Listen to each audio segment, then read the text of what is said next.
No, we're good to go. We're good to go. You know. All right.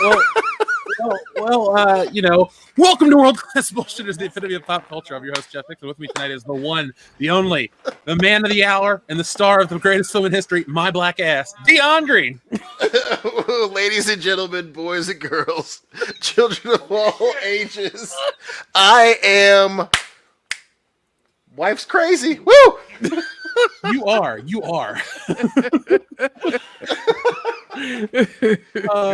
Up next is the last standing Samoa, Big Rig Dick Utam. Oh God, I'm single for a reason. Jesus. And finally, American Ramrod Kendo Slice. I think I'm going to get my own lawyer. Good reference, buddy. Thank you. So, folks, we are back with episode 236 of World Class Bullshitters, the epitome of pop culture. And we got a lot of stuff to talk about. As you can tell by the title card, we're going to be talking about some of the Marvel stuff. But we also have some other things to talk about, including some stupid remakes, a classic segment that's coming back, a story that I've never heard, as well as some other things about Uncle Ben's rice apparently is racist. So, God damn it. I knew that black his rice was too damn good. Fucking knew it. So I guess it's cool to just erase a black dude from history, fictional or non, right, Dion? If the narrative says so. I mean, we all mad about something, I guess. Well, I mean, they tried doing it to Aunt Jemima, so you know. Successfully, sadly. Hey man, I got my 2 bottles of syrup. All right, they're gonna go up on eBay for $500 in November if anybody wants them. Got me some of that Aunt Jemima real That's if syrup. they survive the weekend. That's true. I do love me some pancakes and waffles. That's how we'll celebrate when we finally get together after quarantine's over. Waffle House? Waffle House in Tennessee on our way up to a chalet in the mountains. How's that fucking sound? Sounds like some horror movie shit, and I'm down for it. Well, it's almost Schlocktober, Nick. Thank you for the quick setup. Hey, that's what I do. So, folks, over on Patreon, we first want to give a shout out to our newest patron, Jerry, who joined at the video level. So, Jerry, thank you very much. We hope you're enjoying what you're getting from World Class Bullshitters over there. But Schlocktoberfest is our favorite time of the year, probably, because we get to talk horror and horror movies, games, comics, all of that stuff. But we also are aware of the YouTube game, because a couple years ago, we did Schlocktoberfest very heavily on YouTube. Actually, we did all 31 days, thanks to Nick and Dion, before Kendo was on the show. But Nick and Dion really busted ass to help me make that possible, because back when we had, 8 guys on the show, it was just you 2 dudes that were really there. Yeah, I like how there were 8 guys, but only 3 of us were working our ass off. Well, good times, wasn't it? Once we cut the fat and got Kendo in there, look what's happened. Hey, Yeah. But this year, Schlocktoberfest is going to be a little bit here on YouTube, a little bit on Patreon, a lot of it on Patreon, actually, and Subscribestar, because, again, of algorithm reasons, and we're fighting to get back into the swing of things because of YouTube policies and changes. But we're not here to complain about that, because we're here to have a fun show. But we do have a lot of really cool things that are going to pop up on there starting next week, because this is the last show of September. Next week, guys, is October 1st. So we're going to be jumping right in. So, our little games that we play and stuff on the channel. I got a bunch of Halloween related ones. So really going to treat it with the respect it deserves. So if you guys are horror fans, we're going to be doing a live reading of stories to tell in the dark. We're going to have some Tales from the Crypt content, some Twilight Zone content, more than just commentaries. We're going to be talking about all sorts of great Halloween and horror related things as they relate to us, you, everybody in the community. So check us out. And next week, I'll be making a special announcement about that, and a special that we're going to run here on the channel.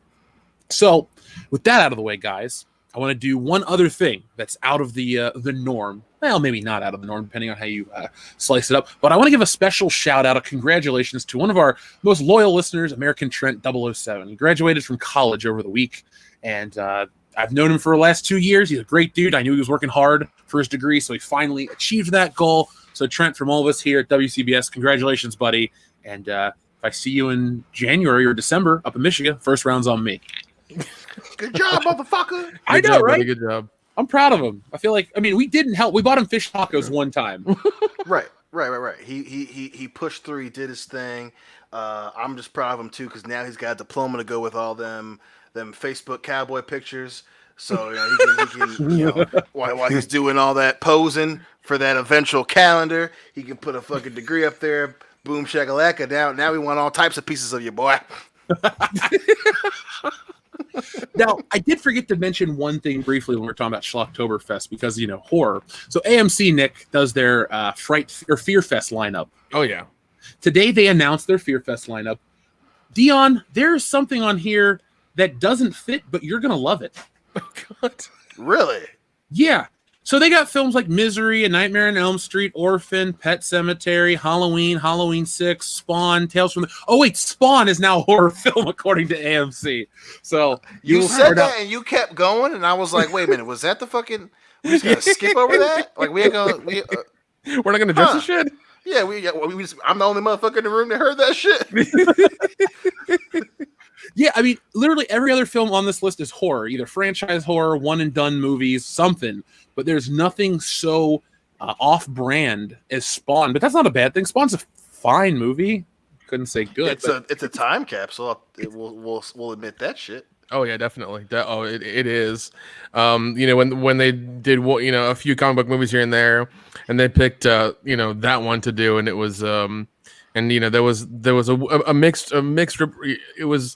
It wasn't received, I guess, all that well. Some people liked it, some people hated it, some people didn't understand it. So it was a mixed bag of stuff.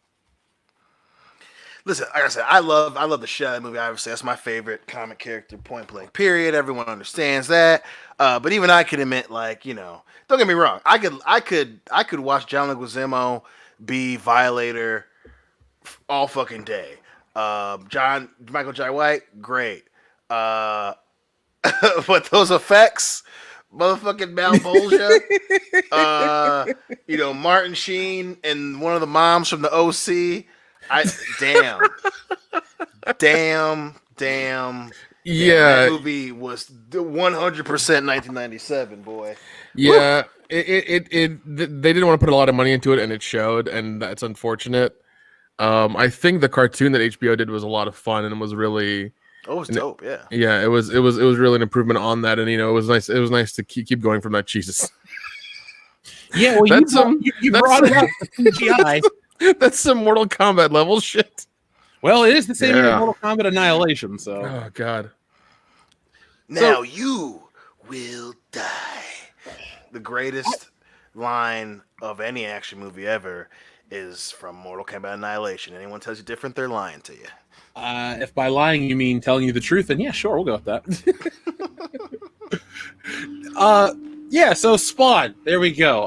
Todd McFarlane, if you ever hear this, good luck with making your new Spawn movie because we desperately need one, and I really want one because Spawn needs a palate cleanser. Yep. Yeah, and I think people are ready for that hardcore horror comic book movie that we just need some darker stuff from the comic book genre because I mean we're getting a little bit of that with The Boys, but after 10 years of Marvel stuff, we need some weird shit, Oh, for sure. Well, we'll be talking about Marvel in a minute. I think we're gonna get some more weird comic book shit. Actually, I know we are. They announced a spin-off of The Boys, so if you're out there, folks, and you like The Boys, it's going to take place in a university, a VOT-sponsored university. So it's going to be a bunch of college kids with boys' superpowers. Well, the boys don't have superpowers, but the VOT superheroes. So I don't know, man. I don't know. Spin-offs are always. They never seem to go, and they never seem to do really well. Well, did you hear how well The Boys is actually doing? Oh yeah. I've heard. Season 2 is up 89%. Wow. Yeah. If only the current Emmys had that kind of viewership. Dude, again, we'll be making fun of Jimmy Kimmel's dumbass in a couple of minutes. God, dude. But I wanted to do something. I wanted to bring back a segment. This is for you, Kendo. Since you always are dealing with the butt of the jokes and all the crap about a crappy connection, I thought we'd bring back a segment that normally you bring to the table, but I'd bring it to you. So, I may have read this on After Hours, The Hangover, excuse me, but I didn't talk about this on the podcast proper last week. So, man shot his male doctor after he made him come during a prostate exam. Would you like to guess? Would you like to guess where that took place, Kendo? Jeez, I mean that could really be anywhere. It's just, is it Florida? Bingo! It's Florida. Yay. Jacksonville, Florida, to be precise. A 56-year-old man from Florida shot his doctor twice in the chest at close range for giving him an orgasm during a prostate exam. Milo Johansson fled the state of Florida on the day of the incident, which took place on August 22nd. Luckily, the doctor he shot survived the gunshot wounds.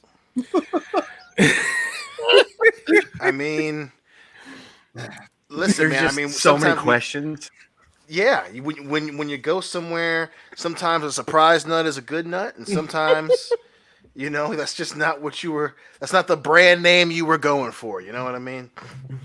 Well, I'm just glad this doctor survived because, what would you put on his headstone? Here lies Doctor, or what doesn't have his doctor's name on here, but here lies Doctor, whatever, Doctor Heine. He made a Dave Johnson. Dr. Johnson. He got Dr. Johnson. Yeah. Truly the other one. No relation. I don't know, man. This is that's weird. Usually, you pay extra for something like that, but I guess this guy didn't like it. So No, I mean, Apparently not. Plus, I just want to know, because that doesn't just, happen. There's usually a build up. So at one point, he could have said, "You know what? Just give me a minute." You don't even have to say why. You can just say, "Hey, just give me a minute. I'm feeling a little weird." But my man stayed there while the exam is going on. And the wheels are turning, the waves are crashing, and he's hitting these waves, and he didn't think to be like, "You know what? Just give me a minute." He's lets it happen, and then boom, splash, splash. All of a sudden, he don't like it anymore. Come on now. Clearly, he has a hair trigger. no, I think the doctor said it's not you, it's me, and the guy, and the guy felt rejected, and then he had to go shoot him. So his pride. I mean, did he look him directly in the eyes as it was happening? Is there eye The article contact doesn't made? say that, but maybe. Dude, you joke, but it is Florida, so they're saying, "Oh man, he totally made me nut. I was not meaning to, but it's Florida." And I think what's more likely, that good old Mr. Smith here accidentally nutted, It was Mr. Johansson. or Mr. Johansson nutted, or is it more likely that he probably didn't get the follow-up date? I'm just saying. Don't con a con man. Well, don't bullshit a bullshitter either, Dion. You can't. Listen, sometimes you just gotta clinch and be like, time out, time out, time out, time out. Now, speaking of timeouts, let's take a timeout and talk about something really important. Audible. No, I'm just joking. The meme of the Omaha Steaks. Don't you guys? How are your sheets? Love 'em. Blue Chew, for those special times. I saw when they're not World of Tanks. sign up now for free. No, but the meme of the week, folks, is this is one of the best decisions that we had to make because it was a difficult decision, but it was fun. It's 1A, 1B. So first off, let me find our runner-up. It was actually the winner of the week up until today. Up until about 2 hours ago, actually. So so Miss Ninja Julian almost had it clinched. Hold on, because here's the thing. My Black Ass, the film, not my little ass. But my Black When we get together, I'm shooting a teaser trailer for that shit. It's happening. Dude, we have to, because that fucking joke lands every time. It's versatile. Jeff's over here like, listen, so my Black Ass. So, okay, this is the difficult decision because this was the first interpretation of My Black Ass, and I love it, okay? We sometimes go for the low-hanging fruit, and when you want to parody something, if you parody an adult film, well, sometimes that fucking works.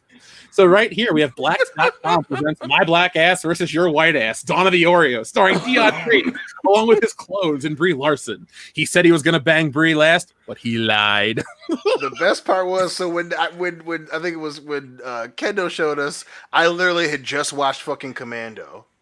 So it was perfect fucking timing. He was, "Hey, Brie, remember when I was going to bang you last?" "That's right, Dion, you did." "I lied."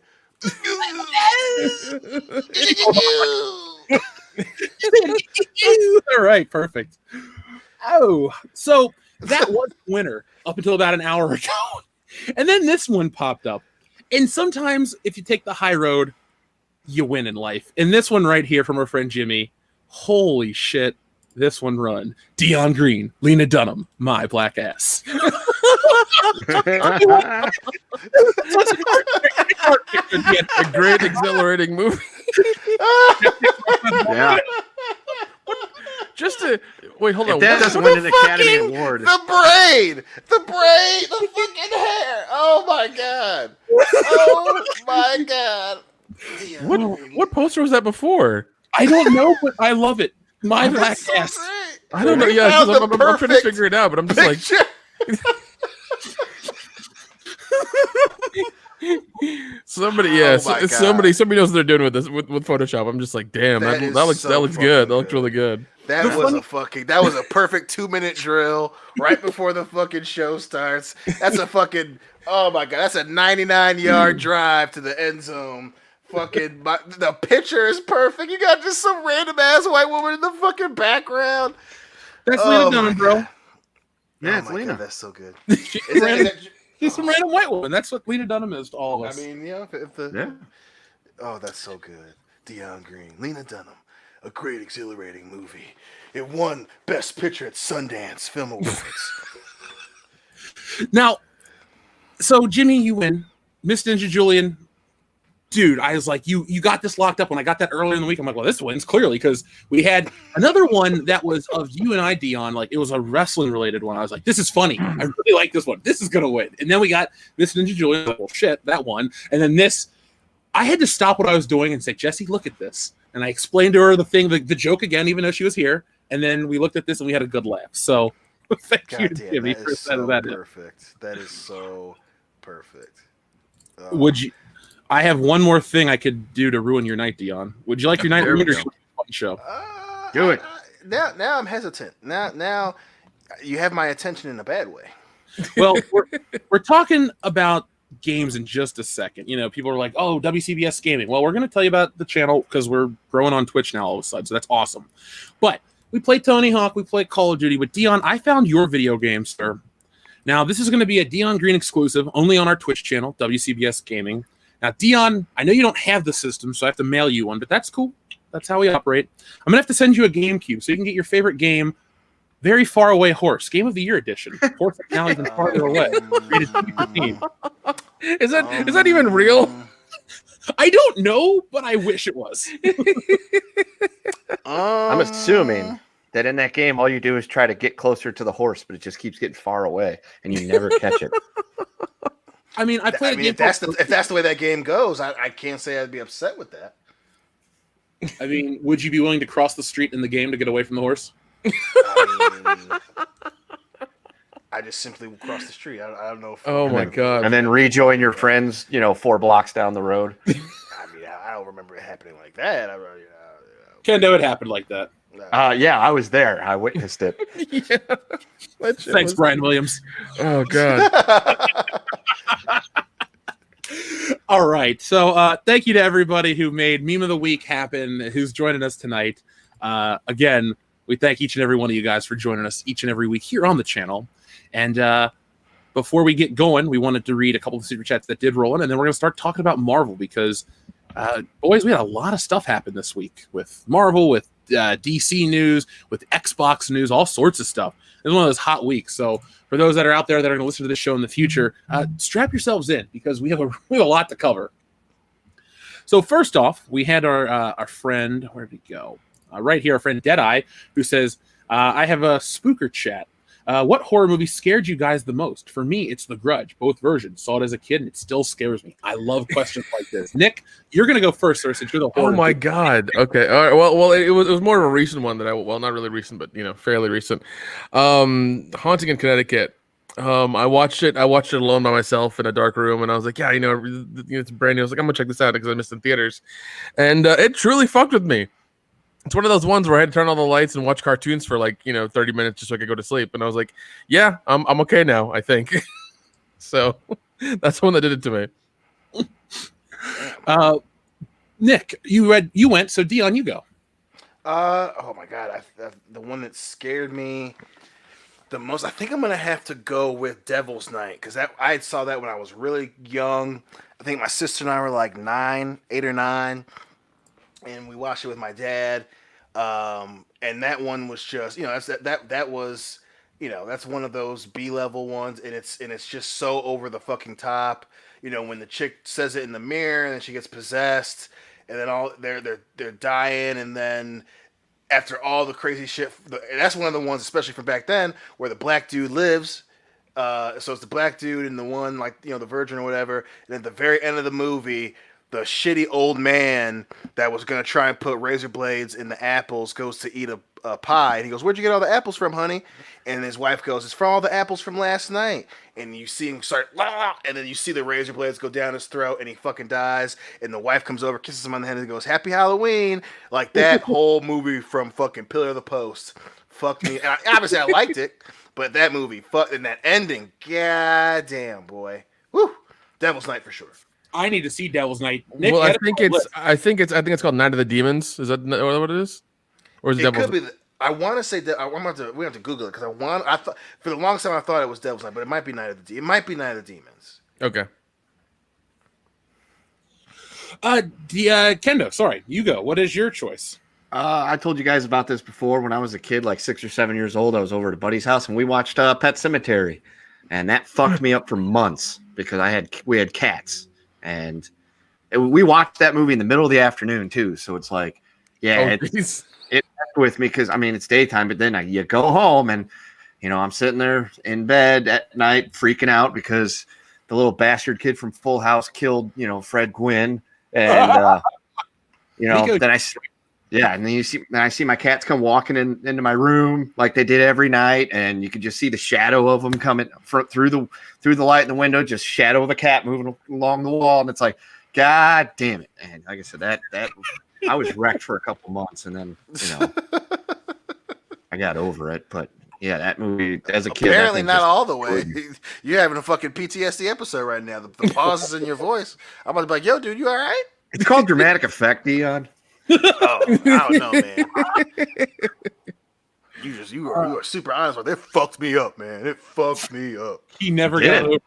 The chicks never came. Sorry, wrong movie. No, that's the right one. Damn, it's still a good one. It always is the right movie. Euro Trip is never a bad choice. Oh man.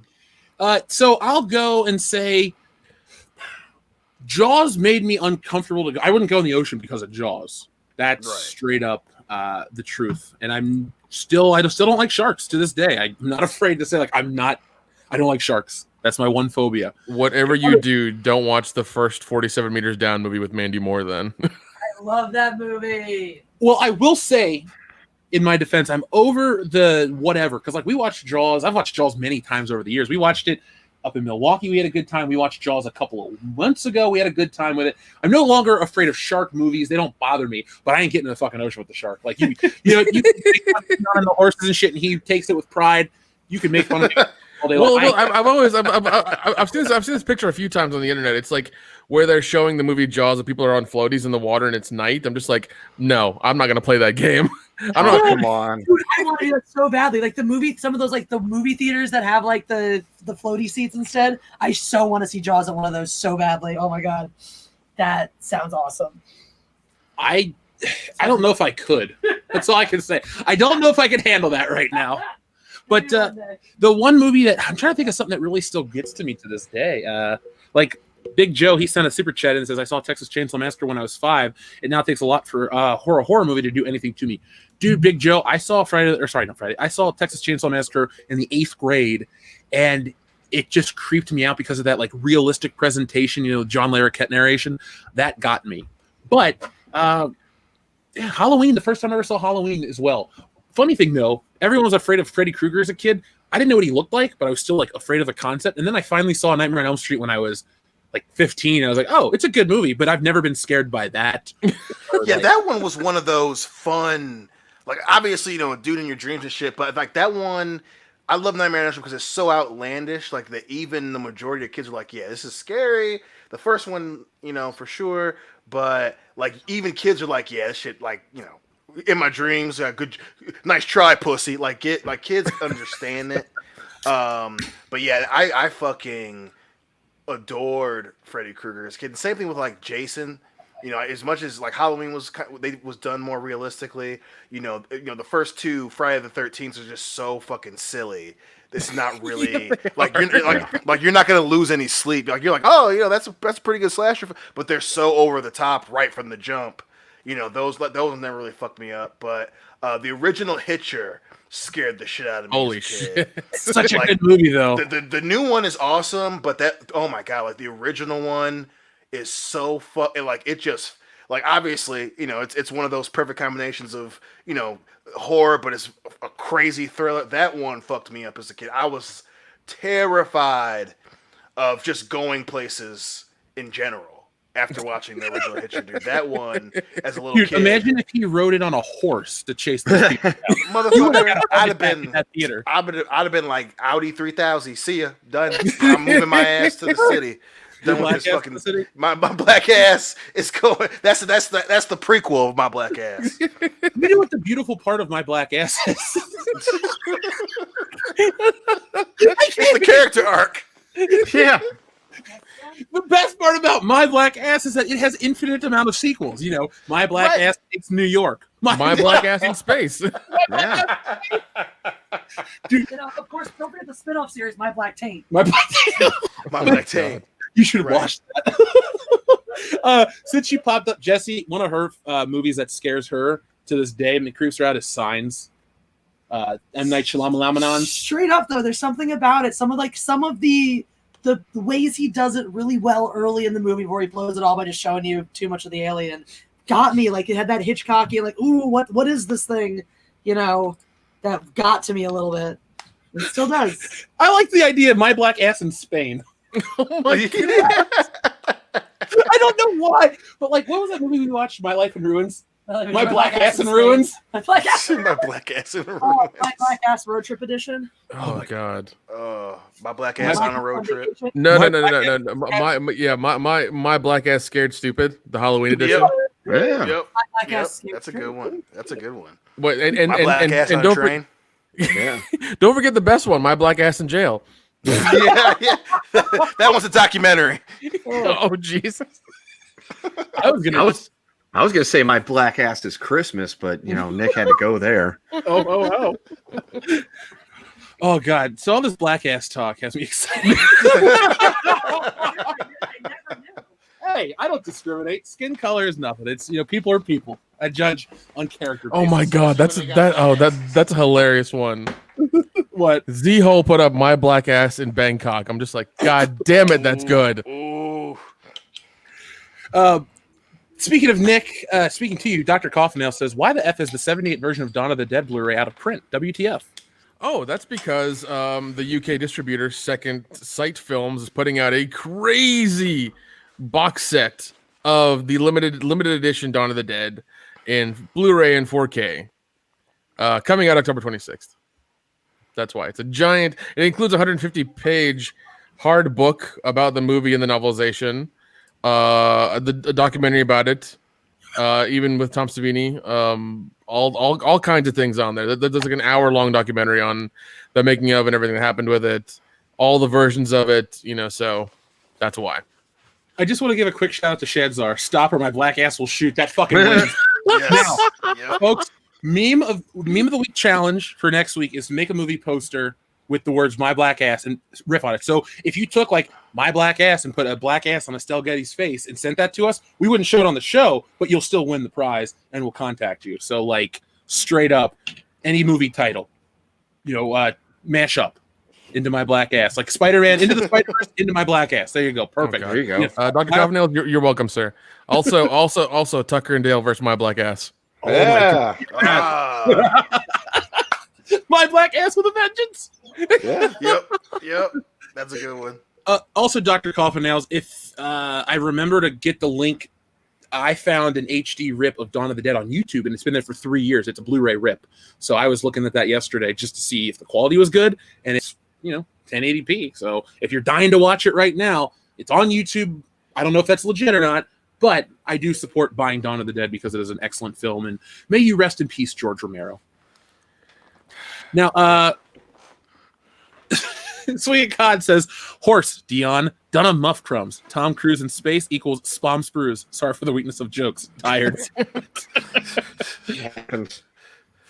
Sweet God, I know you're a hardworking dude. So I mean, if you listen to some of the shows where it was in April when Kendo had to work 20 hours a day and he was barely audible on the show. Yeah, those were rough shows, but he powered through though. Hopefully, I don't end up returning to anything like that. Don't worry, it won't happen. I don't want to go back. Fred the Cosmic Chicken, great name by the way. He says, watch Hell's Reach on YouTube. It has Emperor class Titans and watch Ark's Tuska Damon kill lore video. A drunk battle report by WCBS would be epic. I took a picture of that. We should do that. We should figure out what those are. We'll get fucking plastered and we'll just record a bunch of them. God. Don't threaten me. Yeah. I like it. By the way, I wanted to talk about this briefly about, the Xbox launched this past week. The Xbox One or Series X, can't even get the name right. The pre-orders dropped, so I was lucky to get one. And it was a nightmare. I got up at the crack of dawn when they were getting ready to go, sat on Walmart, sat on Best Buy, sat on every website, did the refresh, waited. I wasn't trying to buy multiples because this is just for the channel. One day, next launch, guys, it will be for, I'll buy like 5 of them for the channel because I got to send them to you and Nick and everybody. So it'll be fun when we get to that level. By the way, we're WCBS Gaming on Twitch, so follow us. Nick, could you pull up the page or whatever, and I'll share your screen in a second? Yeah, right. But I wanted to tell everybody that when I was reading up on the Xbox launch, there's a Warhammer 40K game coming relatively soon. So I guess if enough people are interested, we can make that happen. Just keep telling us more about Warhammer and what you want. We are consuming it as we speak. So, thank you very much for giving us something cool to watch. But whatever you guys want us to check out and review or talk about, you know how to contact us. You know how to get in touch with the channel. And by the way, we're 1 like away from 200, but we have almost 700 people watching. So hit that thumbs up button to let us know that you like the show. Now, Dean Domino asks, Dion, have you watched Astartes yet? Yeah, started that one. I've been obsessed with the history of the Emperor of Man right now. But yeah, no, the Astartes, I've been watching a bunch of stuff on there. So, but I haven't finished. I started that specific video. I haven't finished it, but it's definitely on the docket. It's funny how, when we were younger, oh yeah, I have all this time to watch all this stuff, and then you get to that adult age where you're like, oh shit, I did not watch that 3-minute trailer yet. Why am I so far behind? Yep. So we're gonna put a pin in the super chats for now, folks. Let me make sure there wasn't any horror related ones, so we can move on. But Nick does have our WCBS Twitch channel right there in front of you. You can check us out. It was cool. Last week we had 50 followers. Now we have 77 followers. Yep. So we're just gonna keep on trucking. We would like one of our listeners. I want to give him a shout out too because I did take a screenshot of his name. He told me exactly what we need to do to be monetized on Twitch. So let me make sure I give this dude a shout out because he went the extra mile to help us out. Shadzar, he's here. So Shadzar, thanks. I took a picture of what you sent on Jesse's stream.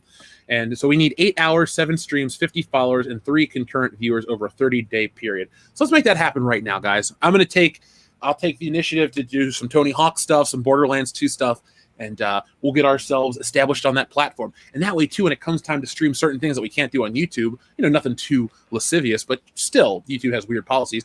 It'll be another outlet to help us grow the channel on more than one platform. Everyone says, oh, use BitChute, use that. That's cool, but it doesn't help us grow. It's just an archive. So if we want to be able to reach more people and do more things, there are platforms. So check us out on Twitch. I'm sorry. I'm laughing my ass off right now at the My Black Ass stuff. Did you guys see that Billy Lord had a baby today? Wait, Carrie Fisher's Yeah, daughter? Oh, Oh, baby today. a Star Wars baby was born. Yep. Oh, nice. Congratulations. Google is down all of a sudden. Hold on. Sorry. I was trying to get a picture up to talk about WandaVision. So, guys, starting with you, Dion, since we are MCU buddies for life. We're not Thunder buddies. We're MCU buddies because That's right. we're not afraid of Thunder. But MCU buddy for life, number one. What did you think of the WandaVision trailer? I wasn't disappointed. I'm not crazy. I like the poster a lot. The trailer, it was okay. I'm definitely on board. But it didn't blow me away. I wasn't super excited about it. This is one where the concept. I'm not really that um, definitely in need to see what Wanda and Vision were doing in between, Civil War and Infinity War. But yeah, it looks pretty good. I mean, yeah, I'm into it. The poster though is dope as shit. I love the fucking poster. I downloaded it. I'm gonna make that my fucking background on my phone for a little while. That was a little cooler than the trailer. But yeah, I'm ready. I'm ready. Kendo, what'd you think? I don't know. Like, I'm still pretty tapped out from the whole MCU thing just because after Endgame, it's like nothing really getting me all that excited. And yeah, like the whole Wanda Vision story thing did absolutely nothing for me. So, I mean, I'll give it a shot, but I'm not really all that amped up for it. Nick. I kind of feel the same way. I'm just like, I'm into the boys now and trying to watch that and get into that universe and trying to figure and watching some other things as well. And yeah, I busted my nut with Marvel, and I'm good to go, and I don't need any more. And I just kind of want to break from that world. And once again, I'll watch it, but I'm not gonna make an effort to watch it. See, I liked the trailer. And I liked the trailer. I didn't love it. And like you guys, I'm watching The Boys, and that is the brand of superhero that I want. Because Marvel, yes, historically Stan Lee and all the crew in the bullpen of the Marvel Comics, empire back in the day, they did have layered stories. You could use the X-Men to tell about racism or anti-Semitism, and that's fine. That's cool. I'm all about that stuff. But somewhere in the well-meaning, well-produced, iconic storylines of Marvel yesteryear, we have now devolved into this slop of trash. Now, the MCU has been fairly free of this. I'm not worried about this MCU future because I don't think the MCU is going to last as long as Disney thinks. And we'll talk about that a little later. And on Monday at 11:15 a.m. Eastern Standard Time, I do have a Mulan video that covers really, it's not about Mulan the movie. Like, if you're like, I don't care about Mulan, Jeff, nor do I. I don't like the animation. I don't like the live action that I have no interest in. Like, I don't care about that. That is not a thing.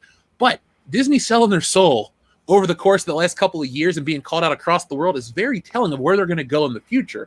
And because they can't pander to China because it doesn't financially work, and they can't rely on the theme parks to make all their money so they can fund these bullshit movies, they're going to have to make a change. Now, with that being said, I am in the camp of Marvel is over. You joked about the MCU nut that you bust. Guess what? We all came very well. How many millions of people went and saw that movie? Some people saw the movie 10 times or more. I saw it once. Once was enough, but it was a good once. But we move on to this post-MCU world because Endgame felt like the natural conclusion. It was a great conclusion. Like, I actually had a discussion with Jessie the other night, and maybe we'll bring this up again on her stream. You should have taken that 5-year gap between Infinity War and Endgame, and then you could have put everything in it, and then you cap it off, and then you end it. Because right now what we do is we have this great story or this great joke, and it's like, oh, the punchline killed. Everybody in the fucking crowd laughed. We're just dying laughing. But then you want to add one more note and one more note. And after each additional note or beat to the joke, it's not funny anymore. And that's where Marvel is. It wasn't, it's been great. It's been a great ride, but everything comes to an end. And that's where I feel I am with Marvel. Because The Boys gives me social and political commentary as well as awesome superheroes and, that lens of what if they were real? How would the world react? And it does it really well. Marvel has to be family friendly because here's the thing. The real world isn't family friendly. I mean, you listen to a show called World Class Bullshitters. There's all kinds of crazy shit going on in the world right now. Like, this is not a PG world we live in. Not America, not abroad. This is just an NC-17 world. Hell, you can even say an X-rated world if you want to. And The Boys reflects that. The Marvel brand has been fun, but it tries to, it exists in this like halcyon era of this golden era of like, oh, everything's great and good, and now it's come and gone. Like that brand is over. DC's got shit they're trying to do. Like, I don't know about you guys, but this whole multiverse shit across the board from Marvel and DC is compelling, but I'm more interested to see how DC handles it than Marvel with their B-list characters. Yeah, because I think DC has the ability to go R-rated and to go darker and to go more adult, and to hopefully, I think with that regard make more money than at least if they're going to do it, they will at that time make more money than Marvel, because I think the R-rated stuff people want to see. They want to see darker things. They want to see more more adult oriented stuff as opposed to the kiddie stuff we got with Marvel, which was nice. It was fun, but I mean, You can only have some of this, so much of that. And Arcadia, Neo Arcadia, fucking hit the nail on the head for me with this. I will start with, I agree with the first half of what you said, Jeff, and I definitely agree with Nick. You know, we have nutted. You know, I think Marvel is right now is sitting at the top of the mountain comfortably, and that right now they're looking for that next big thing. But make no mistake about it, outside of the boys, there still is no real next franchise competition. DC, while compelling, ain't done a motherfucking thing. The only thing DC has done is hilariously fucked up. Star Wars ain't doing a motherfucking thing. They shot themselves in the dick 5 fucking times and have dropped the ball more than anyone who gets paid a shit ton of money should be legally allowed to do. Right now, you know, WandaVision, again, like I said, it looks pretty good, but we're sitting in this weird space where everyone's looking for the next big thing. Obviously, Marvel still thinks that comic book movies are still the next big thing. The boys kind of reiterated that, but again, they went in the direction that everyone else should have been going, the more adult side of stuff, and they were doing a fucking fantastic goddamn job. But, you know, I think Marvel's going to be around for a long time.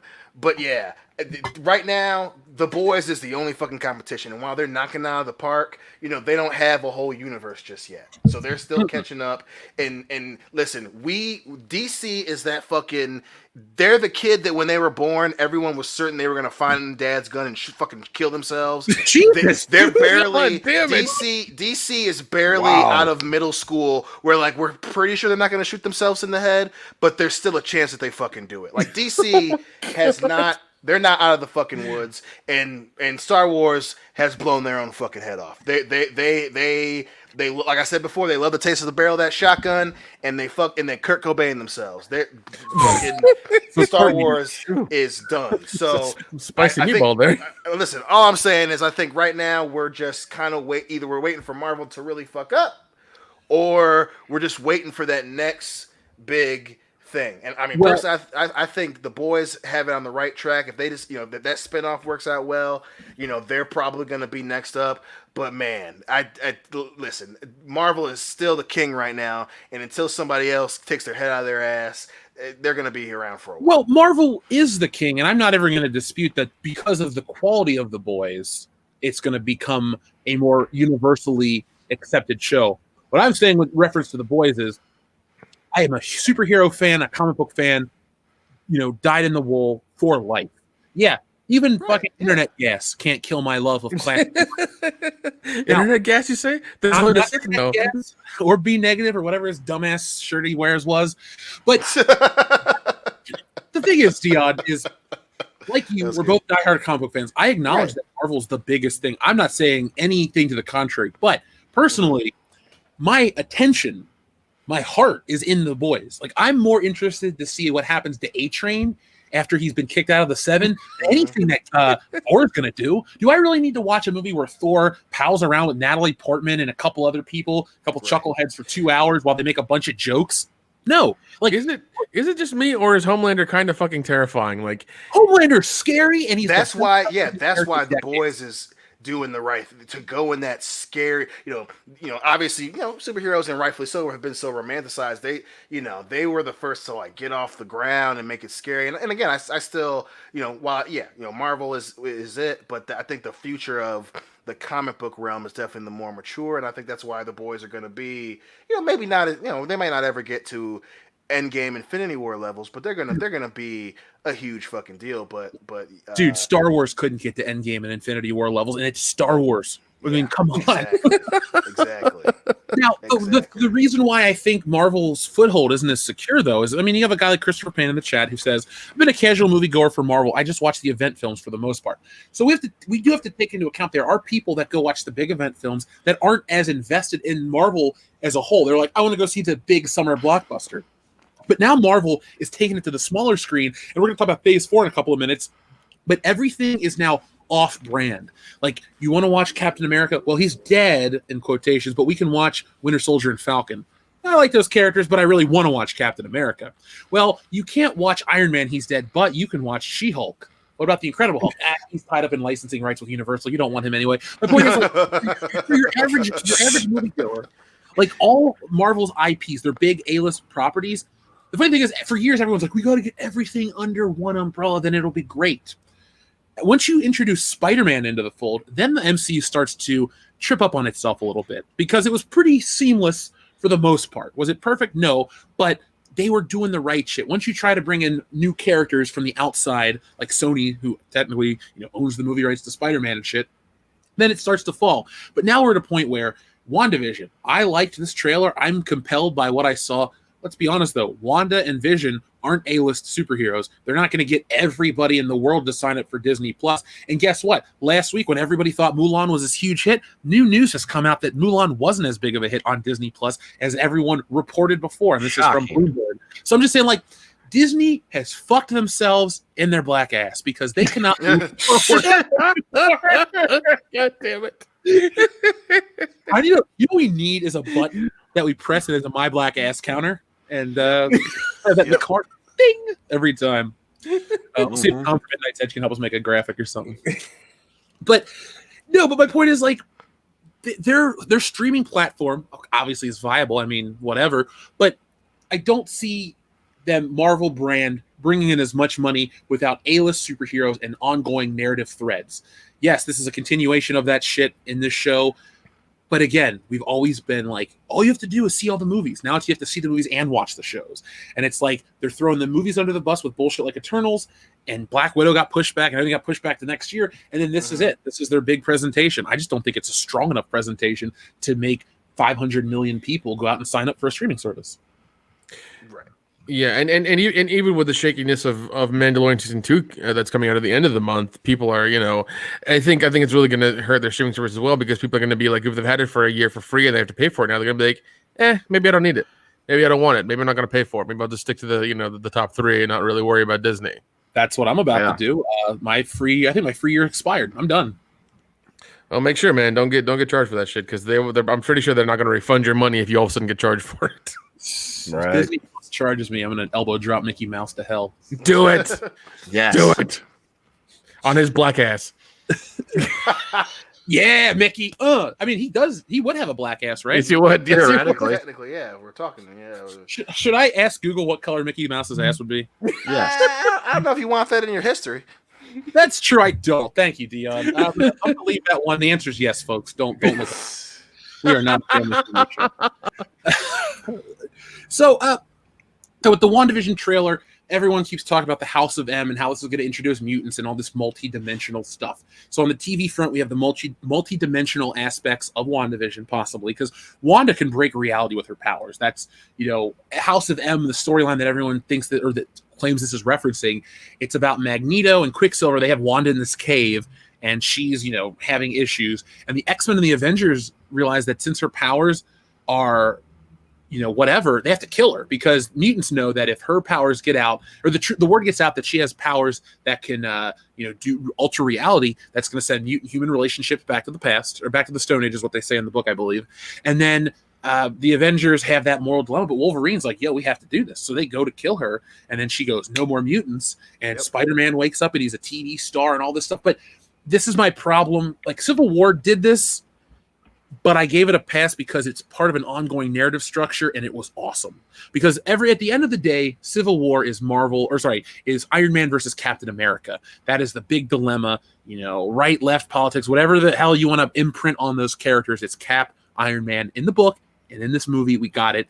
And yes, it's very different from the book, but it's also very good. They're both great, but different. It's like The Boys. I'm sure the comic book series is excellent. Never read it, but love the show, even though I've heard a lot of differences. With that being said, though, House of M storyline is a very iconic 2000s story, and you won't accurately adapt it. They're going to turn it into this nice, fluffy, throughout the decades, fun fluff piece with a little bit of, insidiousness underneath. Like when Catherine Hahn's character is like, aha, am I dead? No, but you are. So like just little bits like that. It's kind of scary. It's kind of weird. It's got that Twilight Time song. that's, you know, kind of eerie, very akin to Mr. Sandman, thanks to the movie Halloween, too. So, like, you have all these elements, and you're setting up for this nice swing. And, you know, Marvel and the fanboys think it's going to be a big home run out of the park. At best, I'll say it's an in the park home run, but I'm looking at like a double. This looks cool, but I don't think it's going to be that big. Well, and again, you know, that's the risk that Marvel took, right? When you do stories where we already know the end point, you know, there isn't a whole lot of reason to watch it. Now, I think a lot of comic book fans who already have Disney Plus are gonna check it out, right? The hardcore comic fans know about House of M. They know about the fallout from that with Avengers vs. X-Men and so on and so forth. So they're somewhat hopeful of what we get afterwards, but the fucking, the elephant in the room is we know that Vision fucking dies. We know that whatever issue happens here, they get past it, and then they make it to Infinity War. And then Vision gets his fucking skull cracked, and he dies, and then Wanda disappears, and she comes back. You took everything from me. I don't know who you are, bitch. Boom. Like that. So we don't, there's no, there, even if WandaVision ends up having some crazy implication that whether it be House of M or whatever, or if it's a lead into to mutants and the X-Men or whatever. Even if it is, that's not going to be as surprising or as big of a swerve as we already know that they're going to fucking go into Endgame. So, like, it's just... which, again, I understand what they were doing when they were finishing Endgame and coming up with WandaVision, but now they're in that corner. Now we've all nutted. How are you going to get us to stay in the bed and cuddle with you? And, is WandaVision enough to do that? Maybe, but, again, we already know what happens. Whatever the issue is, they overcome it, and then that's it, So, now a lot of people in the chat are chiming in. First off, No More Mutants ends House of M. I stand corrected. I apologize. But everyone's saying that this takes place before Endgame, or after Endgame, excuse me. That's why I don't give a shit, though. And I'm not worried about, correction from the fans. Don't take it that I'm angry. But like I started the opening of the segment, I'm emotionally through that Marvel ride. I don't care what else happens. Like, even Spider-Man, my favorite superhero. I went to see that movie. It was slightly better than Far From Home, but it was still a pretty much limp effort. We don't have any more epic, personal, human Spider-Man stories on screen anymore. It's all a bunch of jokes and bullshit. And I'll stay away from the old man yelling at the cloud trope. But with this being set after Endgame, the thing is, Marvel has screwed up. Their most interesting, compelling timeline ever would have been the shit between the snap and between Endgame. That 5-year period, the world's falling into disarray. Why didn't more supervillains raise up in that 5-year period? Why did we just all wait around for the Avengers to go do shit? Why, you know what I'm saying? Like, there were so many things. You could have had stories like, if Marvel really had a concrete plan the way they claim to. And yes, I know they wanted to get the Thanos and stuff early, but I don't think they had every intricacy worked out, because I firmly believe Guardians threw a wrench in their plans because they saw how well it did, and they saw how the merchandise did, and they wanted to chase that high. Did it work? Yeah, but it could have been better, in my opinion. But like the unknown, Kingpin, you could have tied the Daredevil show in much better. You could have had, in that real 5-year gap, you could have had the Defenders, instead of being some stupid Batman Begins ripoff or Sigourney Weaver's this timeless whatever. You could have had the Defenders rise up to fight for New York after a good chunk of the Avengers are gone. Somebody's got to be there. Thor's off being depressed. Iron Man's off having a family. Captain America, what the hell was he doing in between? Oh yeah, he was moping and doing shit. He was doing therapy. He was doing therapy. But like, somebody's got to be out there fighting. I don't believe that the snap wiped out half of the population, but all the supervillains.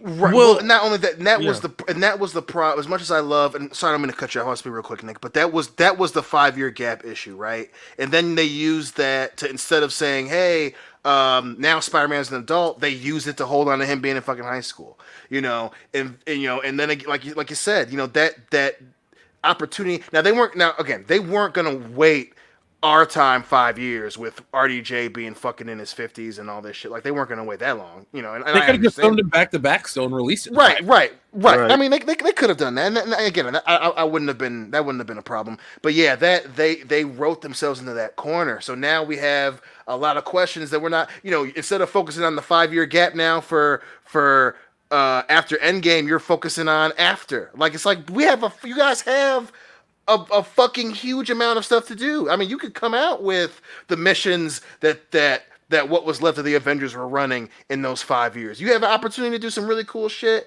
with Hawkeye and Black Widow and all that instead of focusing on the after. And even if WandaVision is after, she's bending reality to bring the Vision back. Like, is this if this is the setup for Phase 4, wouldn't this would be the thing that you would put in theaters, I would think, instead of hoping people buy fucking Disney Plus.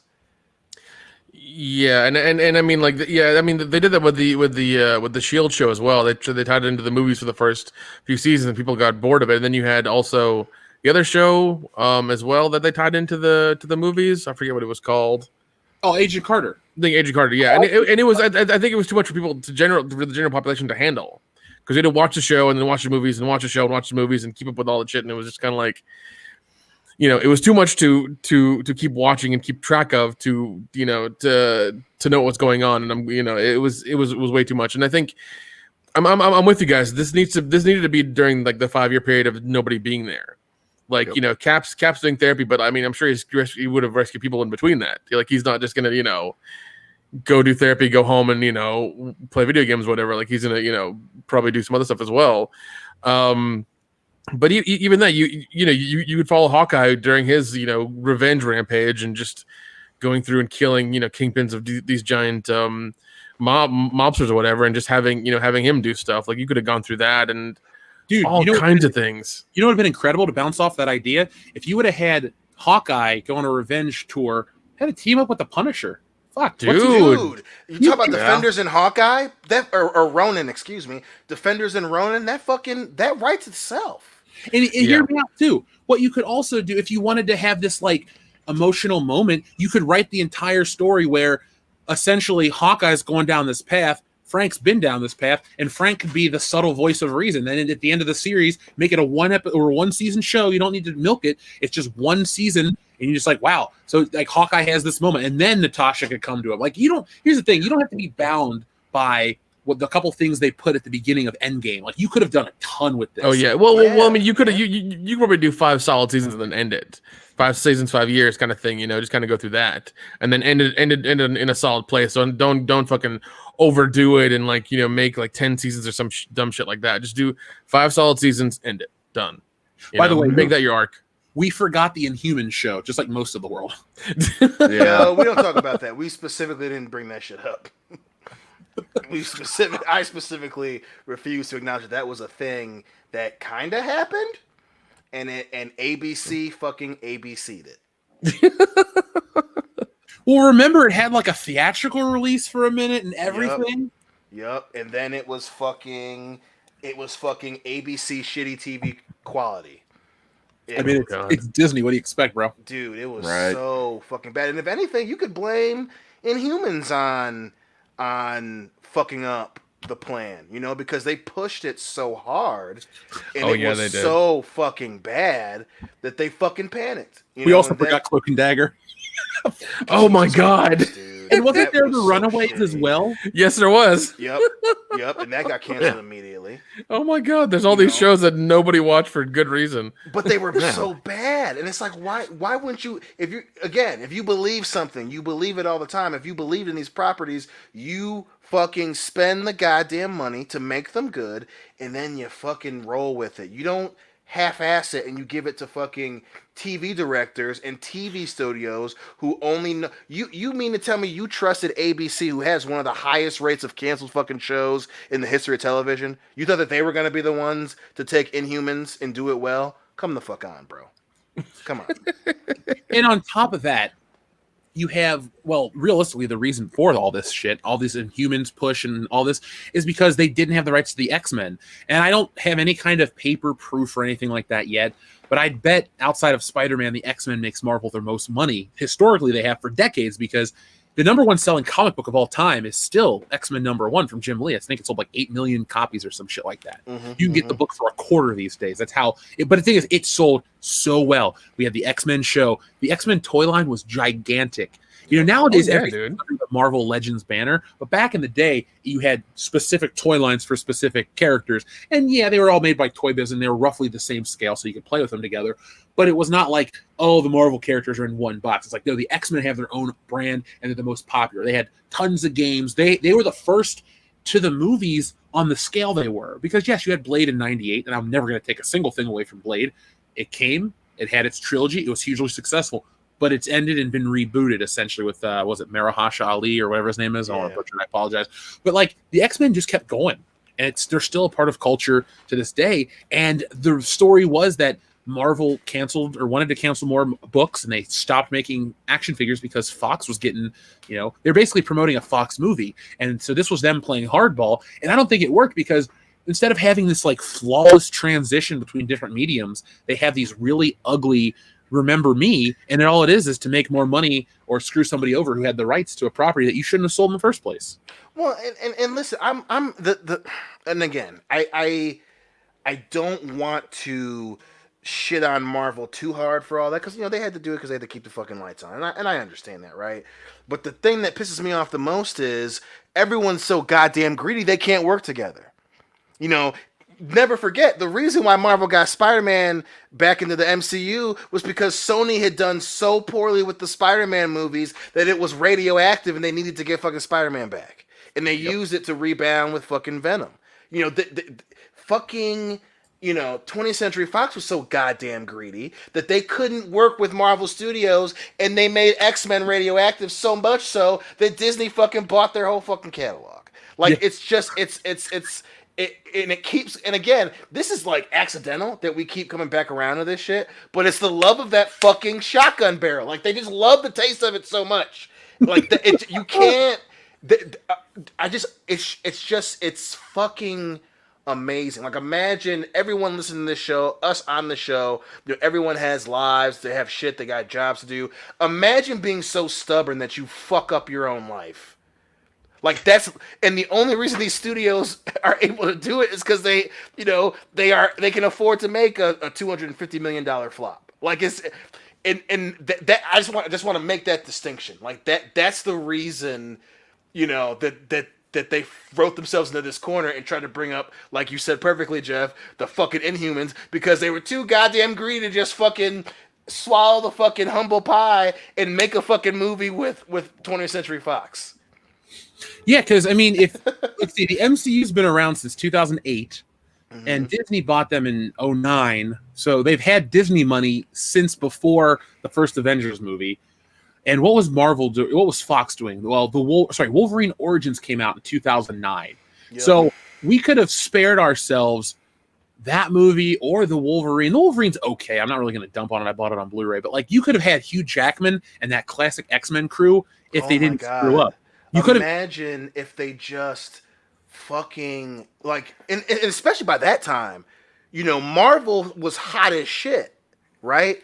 And so even if you give them after X-Men Wolverine Origins, if they just fucking bit the bullet and just said, okay, Marvel Studios knows what they're doing, it is their property, let's just split the revenue, come up with a deal, whatever, maybe we'll do distribution, whatever.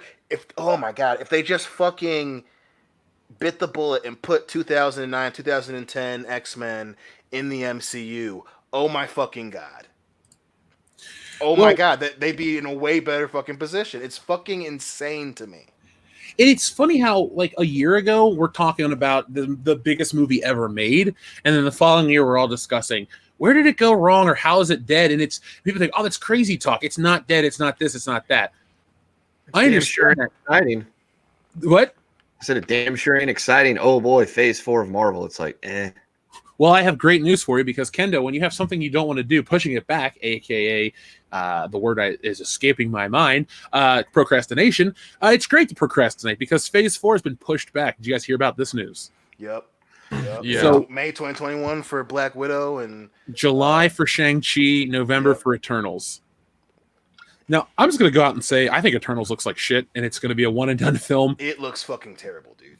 It looks like, fucking terrible. All the race the poster swapping is cheap as shit. Yeah, the race. It's just it's like you guys didn't learn from Captain Marvel. Like, we didn't learn from this shit. Clearly, really, guys. Well, I don't Really? even think it's about learning with Marvel right now, dude. It's about sending a message. Like they want to promote whatever they're trying to do across the world. I take it back. They don't want to promote across the world. What they No, they want don't. is Yeah, here but in the US, they want to go. Jeff, I'm really excited about the Bollywood scene. Like that makes me want to buy 10 tickets, though. I know, right? Who wouldn't? Yeah, I know. I mean, because they failed in China, is that their next? They're like, we're going to go to India and become the number one thing in India. Oh, I'm like, because that'll do it. Just put Roman Reigns in their movie. oh god. Well, they can't afford Jason Momoa, so he's the next best thing. That's Right? true. That's true. But we jokingly brought up Bollywood and stuff, but Disney has this penchant for trying to expand into industry or markets that have strong film production. I mean, Bollywood, are they number 2 in the world or something like that after the Hollywood system? Yeah, I think so. They're number 2, number 3. They're The whole time. they make tons. There's huge movies. They're influential across that part of the world. Like they already have film. Like we didn't. I don't know who invented film, but all I know is that the Indian market has their own films, just like China. It's funny how they want to promote Mulan and do all these terrible things, but China doesn't care because they've already made their own Mulan movie. In the video I'm working on, I talk about last year, there's a Chinese website. It's like a Twitter equivalent where they're talking about the movie Mulan and they're going, where are the songs? Where's Mushu? Like these people wanted to know because they even said on the post, we have our own live action, stern, historically accurate versions of a Chinese myth. And it's made in China. We don't want the Americanized version. So like it's so broken how they've spent the last couple of years trying to set up pieces because all they've really done is ride Marvel properly and then try this whatever social experiment shit every other property, including Star Wars, and it didn't work. It has not worked. Anyone that tells me, but Jeff, it made money. Did it though? It's not about what it made at the box office, it's about what it made as a profit. And these things are more expensive to produce each and every day. But not only that, but it's like, did it make money? Yes. I'll even give you that. But if the amount of money it would have made is crazy different. Like you can't, especially the people fucking defending Star Wars. Well, The Force Awakens, it broke records. It made 2.7 billion, and the sequel made way less. And then the final movie in this great trilogy made less than that. That's not how you trend a success. Like, if your benchmark is, if it's just over $1 billion, it's fine. But if it's less than the one previous, that's not called a success, bro. No, it isn't. Also, shout out to AJ Journeyman. I feel you on the Bollywood movies. They are fucking horrible. Do they give you the Basmati blues? I will shoot you in the face, sir. I swear to God. Kendo, you win Zinc of the Week, sir. God damn, that was I usually do. Yeah. All right, let's go down this rabbit hole for just a quick second. James in the chat says, I can't wait for China to make an American historic movie. Let's pitch that real quick. Oh, man, that'd be awesome. A Chinese production of the St. Valentine's Day Massacre. No. Can we have a Chinese production of the Civil War? Can we do that? Yes! Oh, dude. That's what I want. Oh, I especially kinda how wanna you know how China feels about the brothers and the sisters. That would be a hilarious production. I want to Who are they going to fucking hire? Who the fuck are they going to hire for that movie? I don't even know any Chinese directors that are from China. Like, you have Asian American directors. Like, isn't James Wan like Korean or something? Or I don't know. I don't know James anything. Wan, I think, is. I mean, but I know Sammo Hung directs a bunch of movies over there. There's one I can't remember the. But I keep wanting to say Wu Tang, but Wu 2 is their production. They ain't nothing to fuck with, Dion. They're nothing to fuck with. Shaw They Brothers, are officially thank you, Asian, Omar. What's the other studio? Chad, help me out. Wu 2 Productions or Wu Tan Productions. That's a huge studio over there. There's Tencent, that company that buys everything, and they're involved with making movies. Yep, they're big over there. Ang Lee still does a bunch of shit over in China. And obviously, a lot of big time stars went over there. Golden Harvest is another one. Thank you. That's a historically huge studio over there. So they have their own, big names. I mean, a lot of them have had successful movies that sold well in the States after they released them in China. So, it's yeah. But I just put this on screen, folks. If you're wondering when you're talking about the race and gender swapping or anything like that, yeah. Eternals has done a couple. There's more. like Selma Hayek, like that's a dude she's playing in the book. That's about as far as you can get. Selma Hayek, gorgeous, beautiful woman, playing a dude. I saw her play Frida Kahlo once. That was enough. But even the chat. Yes, cool. That's creepy how much she looked like her when they had the fake unibrow and everything. Yeah. Oh yeah. But I would love to see how Americans would react to a Chinese-produced Revolutionary War film where George Washington does martial arts. Actually, that would be awesome. That actually sounds really good. I do too. That would be gas for the Constitution. Hell yeah. Dude, like when they're trying to sign the Declaration of Independence, it's like that scene from the what is that Tony Jaa movie where he goes up the stairs and it's all one take? Oh, The Protector. Raid? Protector. The Protector. Okay. Like it's like John Hancock and everybody's trying to get up this flight of stairs and they're just like fucking fighting people and shit.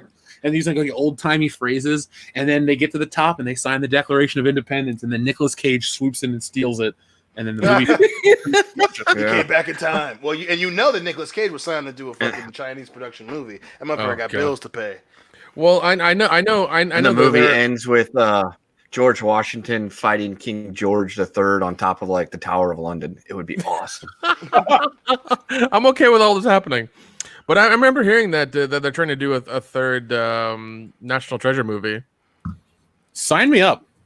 Yeah, because they were fun, you know. So yeah, we'll see what happens in the bring third back one. Diane Kruger.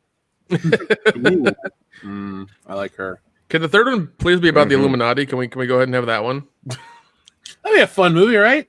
Illuminati, that's fun. Yeah. Isn't that the shit that Ja Rule was always rapping about? No, wait, that was Tupac. Sorry. How did I mistake those two guys? John Woo and Tupac? That's a really Is good that what you just question. did? No, I mistook Ja Rule and Tupac. Yeah, how did I mistake them? They're both bald. Ja, I mean, possibly. You know, one. I can also see a international music festival going to shit if Tupac was running it. Yeah. What's his motherfucking name? Fuck you, Bigger, you fat motherfucker. He's been dead for 20 years, Pac. I don't give a fuck. Fuck that motherfucker. Come buy tickets to my festival, motherfucker. Talk about the worst concept in movie history, dude. Tupac comes back to life as a zombie, and he wants to continue all of his feuds from everyone in life that he had known before, but he doesn't realize they're dead. So that's the whole movie. He just goes around as a zombie and like goes to the grave of Biggie. He's like, well, shit, this one's over too. And it's just this really like weird, somber, bizarre story. I don't think anyone would want to watch that movie. Well, That sounds horrible. Yeah, that sounds terrible, but I'm in. Well, shit. If you have him come back, you know who's going to be the first one in line to jump on his. Oh yeah, that's body. true. That's true. Holy You shit! know, we ain't got to say it out loud, but we all know, don't we? Yes, let's we just do. Let's say they'll have another entanglement. You feel me? I picked up what you're putting down, man. I knew it. I was kind of like, wait, I know what he's talking about. You feel me? You know what I'm saying? I thought you were saying he was going to go after Suge Knight and rip his head off in jail. But That's kind of what I was thinking where he was going too. I was like, can we not say Suge Knight on the radio? Is it like Big Smalls? If you appear and steal your money? No, if It's you like if saying you say Candyman. if you say his name and I think it's 5.5 times, he'll come up and shank you. I forget how that works. Is the half part just Suge? Yeah, yeah. Or Knight. Suge Knight, Suge Knight, Suge Knight, Suge. And there goes. And Dion's been stabbed in my black ass. Wait a second. Hold on a minute. Wait, How was he stabbed in your black ass? Don't ask. There's a fucking wormhole. It's like that episode of Spider-Man with Spot. Right. Spider-Man goes to punch the dude and he punches himself. Gotcha. All right, I'll allow it. It's how he throws the He channel. punched the dude and he punches himself. I can see that being like, come here, boy. Ah! Whoa. When did he become Mr. T? Yeah, that's a good Come here, question. boy. I mean, hey, man, there's a lot of swerves in this film, so Apparently, that could be a part of it. Look, it's still going to be more profitable than Disney Star Wars. So the Vince Russo production. yeah, a name you never want to see before a film. Vince Russo. Fuck. So I'm going to read a few more of the super chats, and we're going to keep on talking about our stuff tonight, folks. So first off, our friend Dean Hopsoffel says, we need more movies with Tom Atkins sleeping with women 20 years younger than him. Ultimate Clam Slayer. Dude, the phrase Ultimate Clam Slayer is just fucking cool. Yeah. That's a good one. That's a good phrase. I'm going to actually take a picture of that and use it in my everyday life. Thanks, Dean. Cruising Through Time says, what's up, guys? All the love from the Tennessee road. Well, Cruising Through Time, we're shooting the same love back to you. Just be safe on your travels and, get back in one piece. Great Loner, thank you very much. He says, here's $5 for that Florida man story. I've been waiting to tell that story all damn week. It was a dandy. That was fun. Cesario Japan wanted to know, was the doctor's name Feel Good? I guess he made him feel all right. Yeah, get out. See yourself out with that. Rick Maldu sends $1. Thank you very much, Rick. Now, Ninja Lawyer Steve sends in 2 giant ones. Thank you very much, Ninja Lawyer Steve, because he wants to give us more poop-related titles. So here we go. You guys ready? Yeah, I guess. All right. Emotionally? All right. So here they are. Fat Man and Little Boy. There Will Be Blood. Damn. Devil Times 5. Analyze This. Second Glance. Crime of the Age. Deliver Us from Evil. Balls of Fury. Tentacolinio. What? I said it right the first time. God, Tentacolino. That just sounds like a Japanese horror flick. Yeah. I don't know why, but I thought of Dion with this one. Blood Diamond. There's also Cannonball Run. That's probably the most accurate one. Where are you going? On a Cannonball Run. No one will ever ask anything else. He also says The Big Squeeze. Now, this next one's kind of gross. It's called Grease. Hey. So you have John. Never mind. I'm not going to try to explain each one of these. The Devil's Rejects. There you go. Another one Dion might like, Black Snake Moan. From Here to Eternity. Children of the Corn. That one fits pretty good. Yeah. Shriek of the Mutilated. Jesus. How to Make a Monster. Chain Reaction. Cracker Jack. Terror at Blood Fart Lake. God damn. Oh my god, that's what I don't know about. How do you even know about that movie? Jesus. Is that real? Yeah, it's real. Oh my god. No, that's a real movie. I'll look up the trailer. Terror at Blood Fart Lake. That's a real movie. Look, Nick says it is. So does Ninja Lawyer Steve. Yeah, I'm looking at the trailer right now. Is it a Schlocktoberfest worthy film? I think so. Okay, Alrighty. I'll see what I can do about it. Thank you very much, Ninja Lawyer Steve.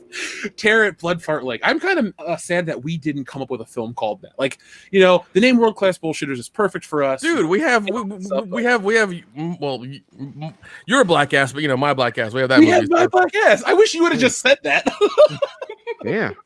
Nick, are you afraid? I was trying to make it awkward. Ass? Damn it! I was trying to make it funny and awkward. All right, didn't work. Sorry, my bad. It was funny. Don't worry. Jimmy in Tennessee says, thanks for the win, Jeff. I'll get you that link for the ScarJo leaks you were looking for. You, sir, are a true hero, and I thank you. This show is now dedicated to you, sir.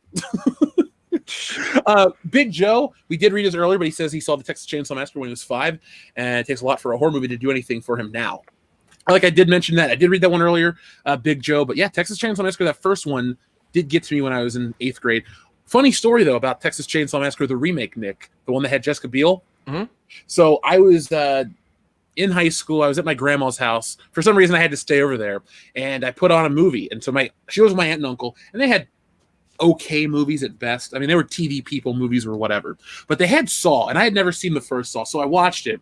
And my grandma got up and went to do something, and Saw had ended. So I put on Texas Chainsaw Massacre, and I'm watching the remake, and she sits there about 3/4 of the way through that movie, and she goes, "This is the longest damn movie I ever saw in my life." Saw and Texas Chainsaw Massacre were one long movie. I mean, I can see that. Yeah. That could make sense visually if you're kind of doing things in the background and all of those movies are coming together. Yeah, that could happen. She goes, "Why the hell is Danny Glover in it now?" He needs money. God, I love Danny Glover. Dude, I shit you not. Jesse and I have watched Angels in the Outfield 20 times this year. I mean, what is that? Is that like one of her favorite movies? She just has a thing. Do you laugh for... at Tony Danza? That's an equal love thing, dude. If I ever meet Joseph Gordon-Levitt, that's the one thing I'm gonna do to him. I'll look him in the eye and start flapping my arms like a fucking wing. I love the movie too, but 20 times already, goddamn. Yeah. I'll tell you why off there. I liked it as a kid. I love it now, but I'm just like, I mean, how you can only see Chris Lloyd doing crazy shit in a goofy ass costume so many times. I mean, there was a camp movie that he was in as well. Yeah. To be like Jesse Camp Nowhere or whatever. We never watched it all the way. We don't watch it all the way through. Like what'll happen is like, oh, we're gonna go down to the pool. I'm like, let's come back to a movie. So I put on Angels in the Outfield every time, and we always catch the same parts. So we've seen specific scenes 20 times, but we've probably only sat through the whole movie 3 times. I think that. If that. So don't worry, I'm not crazy. Yeah, I think I can see Tony Danza getting cancer at the end only a handful of times. Yeah, that's the one part I always bitch about the Jesse. Like, why does Mel Clark get cancer right here? Breadman Productions, I'm glad it's your childhood. It was part of mine too. And if anyone out there wants to watch it, it's on YouTube. I'm not paying for this movie. It's not on Disney Plus or anything. It's on YouTube. We just go to YouTube. We're like, hey, Angel in the Outfield. Oh, Fuck, I might put it on after the stream tonight. I have it on tape somewhere. For sure. I mean, I've watched that movie so many goddamn times. That's fucking love Angels in the Outfield. It's not my favorite sports movie, but it's a damn fine one. I don't think it's anyone's favorite sports movie. I mean, it's bad No. enough that you'd be rooting for the Angels, but then You're not Yeah. rooting for the Angels, dude. You're rooting for his Joseph Gordon-Levitt's dad to come back. Well, the funny thing is, if he would have just waited till 2002, his dad would have came back. Because they finally did win the pennant World Series.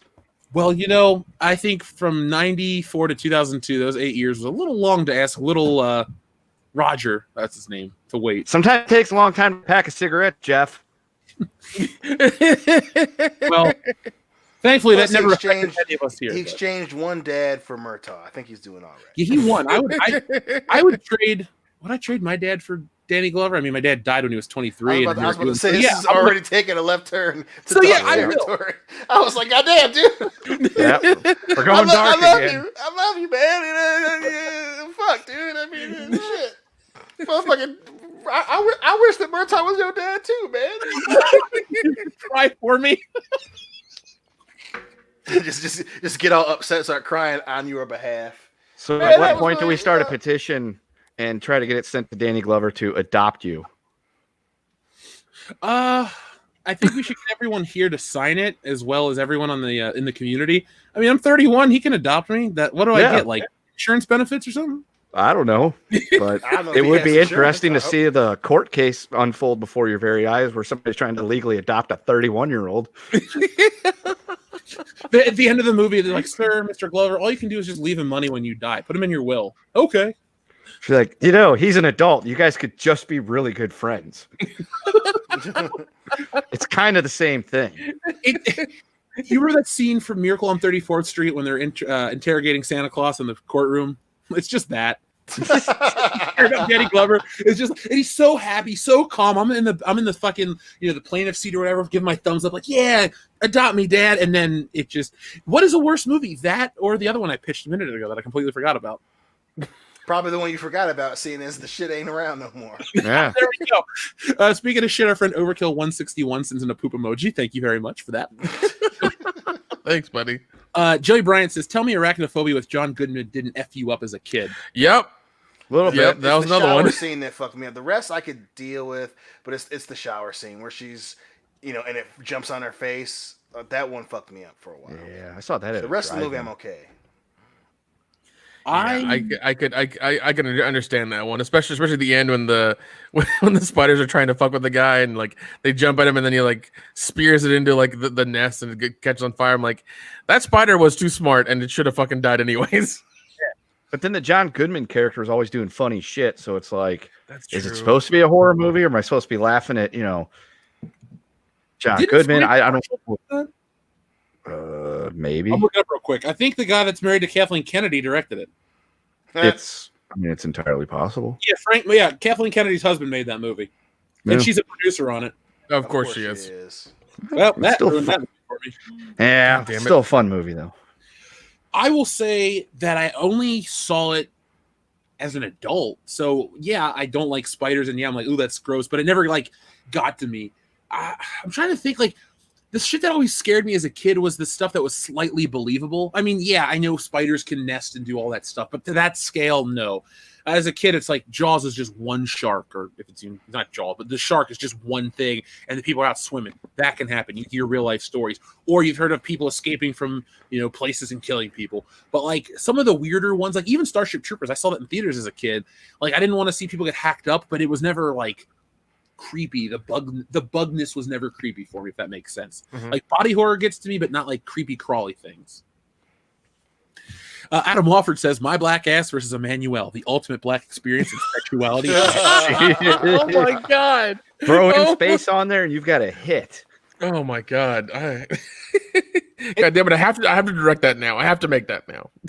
I think that, you know, at the end of 2025, we'll have reached a nice natural conclusion to some of the stuff that we've done. We should just go into making schlock movies. Like we should start a Roger Corman style studio. And I am entitled, dude. Don't threaten me with a good time. Yeah. We'll be the next Lloyd Kaufmans. Oh my god, that sounds so awesome. Hopefully, we don't get our YouTube channel taken off for violating our own copyright. Yeah, we'll create our own studio called Broma. It'll be great. At that point, we can just host stuff on our own website and, you know, be fine. So We're bringing back Canon Films, boys. ooh. That's a spicy. That's a Herculean task. We can do it though.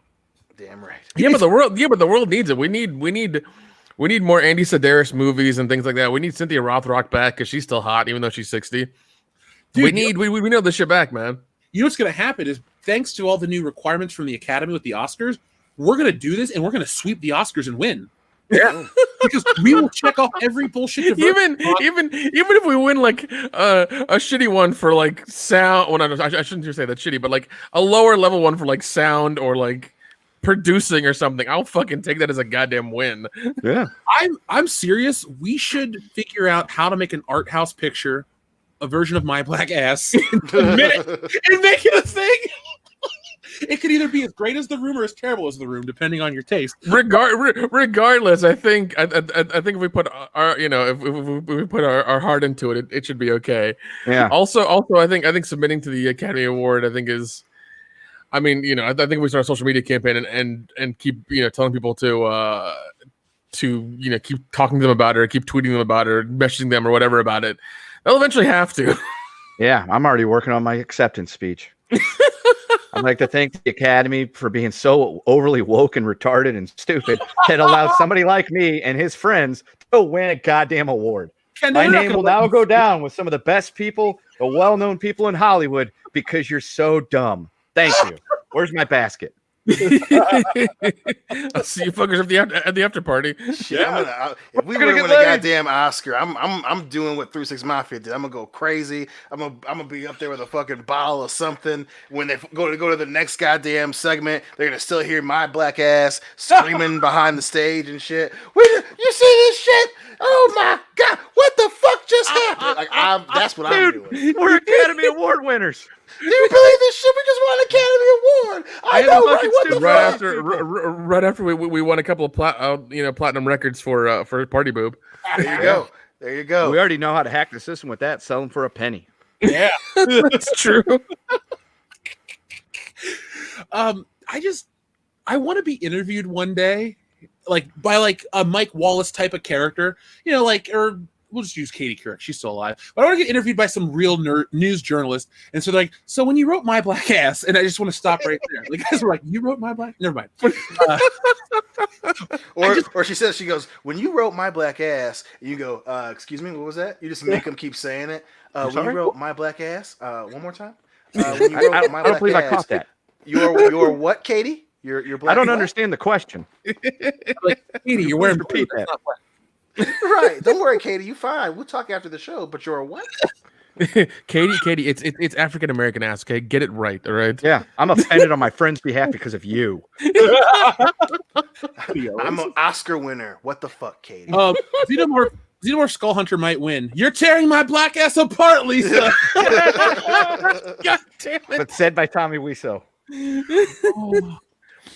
I love this. He's the landlord. He's the landlord in my black ass. There we go. We could probably get him. Yeah. You know we could. Yeah. His doesn't old have ass ain't doing shit. Now, Dion, I gotta ask: are you willing to sacrifice for your art? Oh Absolutely. Jesus. Yes, he is. I believe it.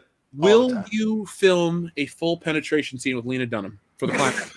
Listen, that's over the moon, son. That's I don't think that's really him sacrificing. He wants Yeah, that. that's a quick lunch for me. I ain't worried. Oh, okay. Well, you don't have to go down. Never mind. just we'll make it quick. We'll make it artistic and tasteless. That's what the whole movie is. Silver 99. It sounds like we're remaking Sweet Sweetback's badass song right now. Yeah, But I hope you don't get whatever. What STD did he get on set? all of I them. don't fucking know. Yeah, folks, if you're out there going, what the hell are they talking about? True story. There's a blaxploitation flick where the guy actually banged women on film and got an STD from it and used the money as hazard pay to help fund the movie. Like, it's the most bizarre real story ever. So Was it Sweetback's badass song, or was it like the other one, the one that Eddie Murphy did a documentary Dolomite? for? don't Dolomite, yeah. I think you're right about Sweetback because it was what's his face, Mario Van Peebles' dad. That was the Yes. one.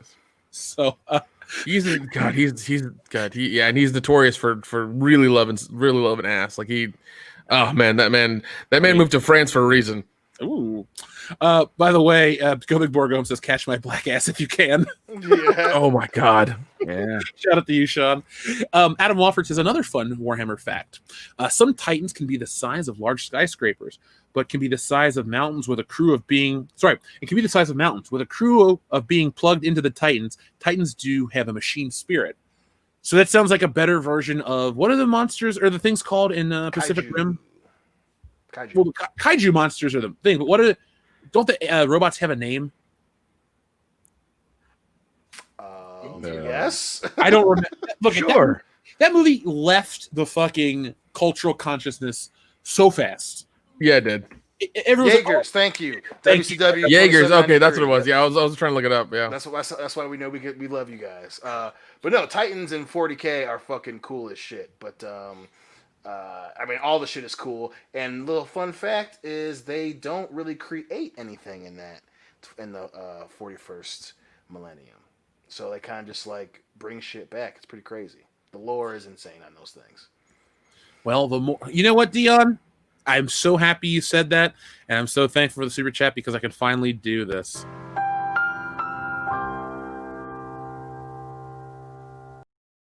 There we go. The lore, you know.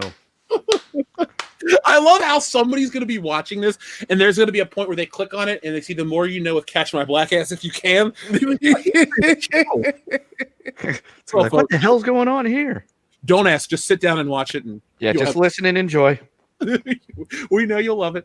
Up next, we also have our friend Jorge Polita, who says, mess up pickup line doesn't work. If you were a school, I'll shoot you with my bullets. Did you said? I think he said this on the High Council, right? Jesse, didn't somebody send that? I read that this week. Mess up pickup line that doesn't work. If you were a school, I'd shoot you with my bullets. Wow. That is so stupid. I can't stop laughing at it. Girl, if you I was mean, a hey, if it school- works, good Oh for my you. God. Oh my god, girl! If you was Frederick Douglass, I'd deny your freedom.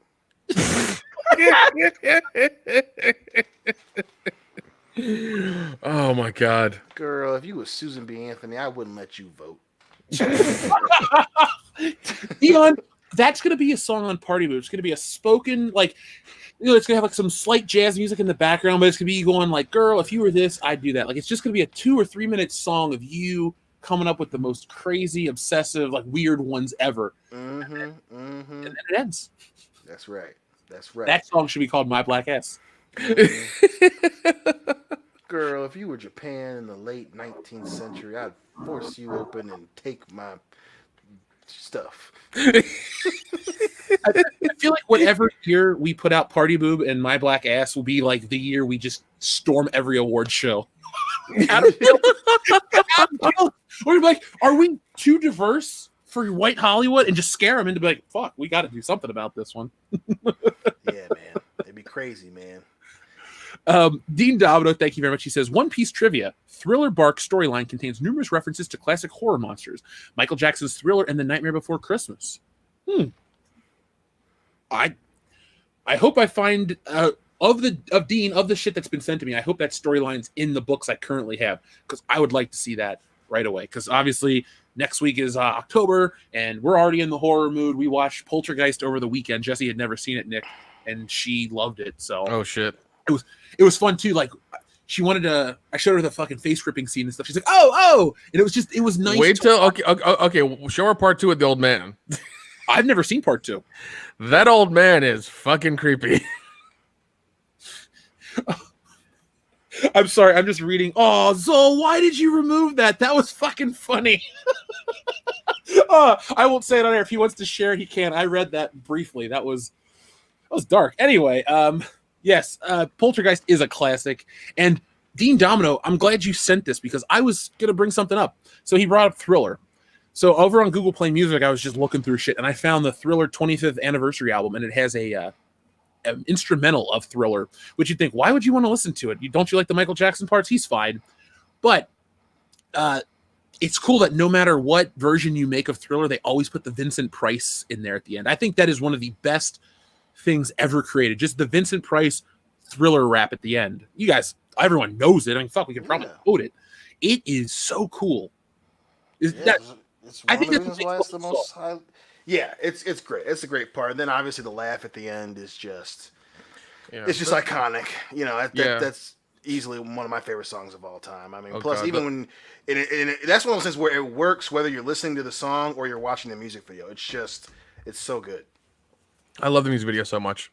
I think the making of it is on YouTube somewhere.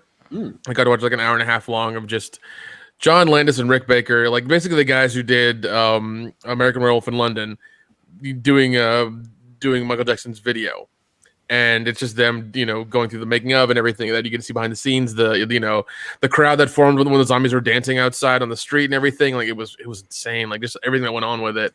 So much fun. So much fun. I love our community. Holy shit. Just read the screen. Dion, do me a favor. Read what's on the screen. Okay, let me. Fuck, I got too many windows. Where's the fucking? Oh my god, that's wonderful. Yeah. Oh god. Thank you, Angry Jack. All right, ready, Dion? Yep. All right. I'm reading. Yeah, in the voice. Gotcha. Now, I want everyone to put your hands together. I want y'all to give it up for Mr. Randy Watson and his band Sexual Chocolate. My black ass, yeah. That was good. Oh, Coming to America, folks. Third best movie of 1988. I know that sounds like low marks, but when Die Hard and Beetlejuice also came out at the same time, can you see why I put it at number 3? Dude, for sure. That's for real, but fucking Coming to America. God, so many great moments. It is fantastic. One more. I'm going to read 2 more, and then we're going to go back into our next segment, folks. Thank you for being patient. For everyone that makes the show possible, we want to give them all the respect. Deadeye says, everyone talking about black ass, but no one talking about Chef's chocolate salty balls anymore. Oh my God, they killed Kenny. Jesse and I have been going through South Park on HBO Max. Luckily, we had the old HBO thing or whatever, and it got automatically upgraded. So HBO Max is fine.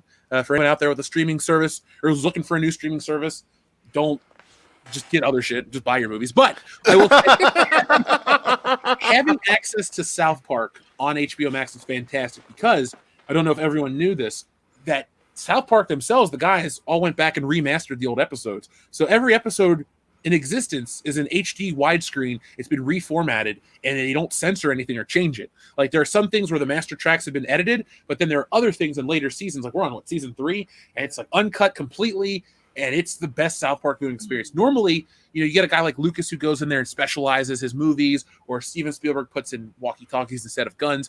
But South Park is actually better by being edited, because it's none of the content change.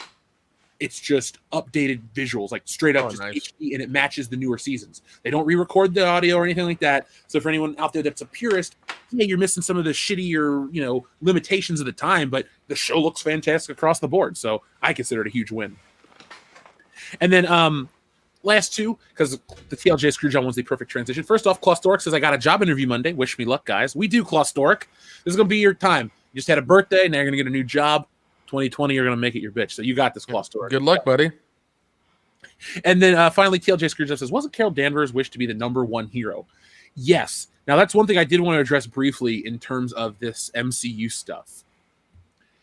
With Carol Danvers wanting to be this number one hero with the reset and stuff, I'm afraid that Marvel will do that. Because I think it was Jesse that we discussed earlier in the week, how Kevin Feige's self-aware of what makes money versus what's actually popular with the fans.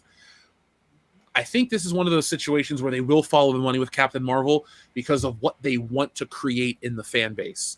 It's not about natural organic growth. It's not about what's popular and fun anymore. There's these ideas that get in these people's heads, and they want to make sure that they come to fruition. It's ego at this point. So I'm trying to think of a good example of a film franchise that they just won't stop with, even though people like Halloween. There you go. They just Halloween go. Yeah, How Resident Evil.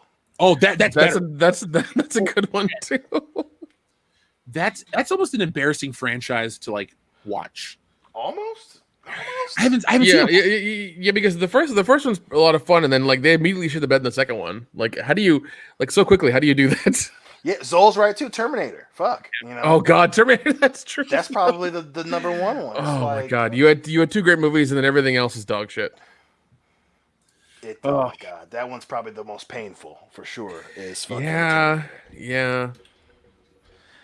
Well, like, what's popular? The chick from Game of Thrones. Yeah, what's her name? Carl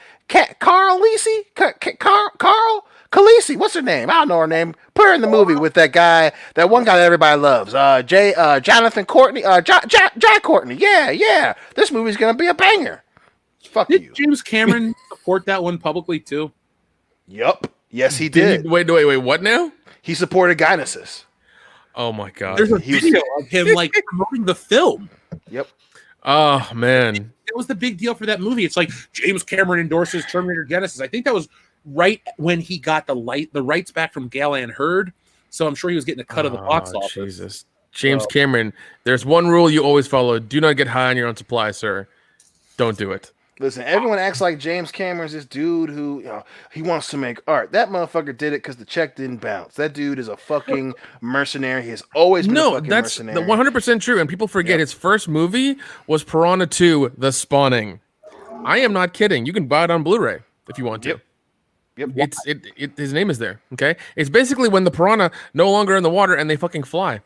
I'm not kidding. Jesus. Yeah. Sorry, I was reading a super chat that rolled in that made me chuckle. God damn you, Barney. But no, I just wanted to address that stuff because with WandaVision, we are also getting Phase 4 movies that have been pushed back. We don't know how long some of the other ones that are later down the pipeline are going to take. Now, the one that I'm most concerned about is Sam Raimi's Doctor Strange 2. Nick, you and I are big Sam Raimi nuts. Dion, so are you? Why am I this? I was about to say, I was like, fuck me, pretty right? Sure, fuck me, right, guys? I'm pretty sure Ken is the same. Podcast, Dion. Sorry, Raimi fan as well over there. Yeah. I'm going to spat this beer on my computer. Don't. But no. Yeah, Kendo, sorry, I will throw you in there too. We're all big Sam Raimi enthusiasts, and that's the one that excites me. But the point I want to make is it's going to introduce more of this multiverse stuff. Doctor Strange and Wanda are both going to deal with multiverse, warping time. Basically, what this is all setting up is to allow Marvel to reset, but not reboot or reimagine. You know what I'm saying? Like, that Tom Cruise is going to be playing Iron Man in the here we go right here. I'll pull up the article real quick from Bounding Into Comics. There's because you guys have all heard the story, excuse me, where Tom Cruise was going to play Iron Man back in the day, right? Yeah. Yeah, it costs too much. Yeah, there's a rumor that Tom Cruise is considered to play an alternate version of Iron Man and Doctor Strange in the multiverse of madness. This film, along with Flashpoint or whatever the Flash film is going to be, I think while Marvel and DC are both going to essentially make the same movie for the first time, they're going to come out concurrently. This isn't Yeah. a situation where Justice League is trying to bounce off the Avengers' success and introduce Joss Whedon in that brand of humor. This is one of those situations where they're both. It's like not Event Horizon, Deep Impact and Armageddon. It's the same, just in a different package. Yeah. An alien's coming to Earth. One's got Morgan Freeman as the president. The other one's got Bruce Willis saving the galaxy. Deep Impact in my black ass. Deep Impact. Damn it. Are we gonna make My Black Ass a 10 movie franchise? We might. No, 40. You think, Fuck it, we'll do it. This shit can just keep going. I want the sequel, Big Trouble in My Black Ass. That's There you go. That's a mystery. God, only if we can get Kurt Russell, and I'm pretty sure he's a cool guy and he'd do it. Dude, I want to be the guy that brings up old actors, or not even old actors, because Kurt Russell's still a household name, but like people that aren't doing much, call him up and be like, hey, you want to be in My Black Ass 27? Sure. Benedict Cumberbatch. Black ass in I know. Oh God, I know he's doing another Christmas movie as Santa Claus again this year. I think he is. God, I hope not. The one he did was not that bad. Who? I didn't have the heart to watch it. Kurt Cameron?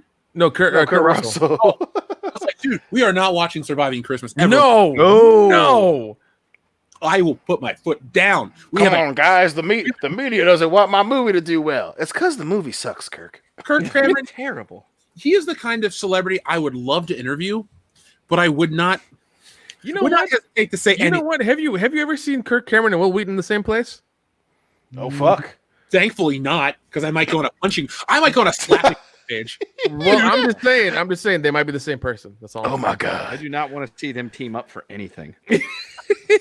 You mean that Will Wheaton is Kirk Cameron actually trying to be human? Yes, Dion. Oh Shit. god. Shadzar, if I may, he says, "Don't be a menace to South Central while drinking your juice in my black ass." There you go. I'm gonna change it to "Don't be a menace to my black ass while drinking your juice in the hood." Oh God, can we get some Bond ones going? A couple of them, because I'm curious. I'm curious. Gold finger in my black ass. I was gonna say my black ass raker, but whatever. Yeah, that one sounds a little bit harsher. Live and let my black ass die. I don't know. Oh, Black ass another day. diamonds are in my black ass. My black ass. Diamonds are for my black ass. Oh my God, this was great for my black ass only. Yeah. There we go. That wins. Oh my God. Oh. My black ass daylights. Dude, Space Monkey 0899. Honey, I shrunk the kids in my black ass. Of you to my black ass. Yep, there you go. Thank you, Chad. Yep. You guys are fucking That awesome. We was love you. perfect. A view to my black ass. Wait, what? The man with the wait, this one makes no sense, and that's why I love it. The man with the golden black ass. There you go. What? No, back to the story at hand, folks. Tom Cruise. So, a new rumor claims that Marvel Studios is considering casting Tom Cruise as an alternate version of Iron Man and Tony Stark in the upcoming Doctor Strange and the Multiverse of Madness film.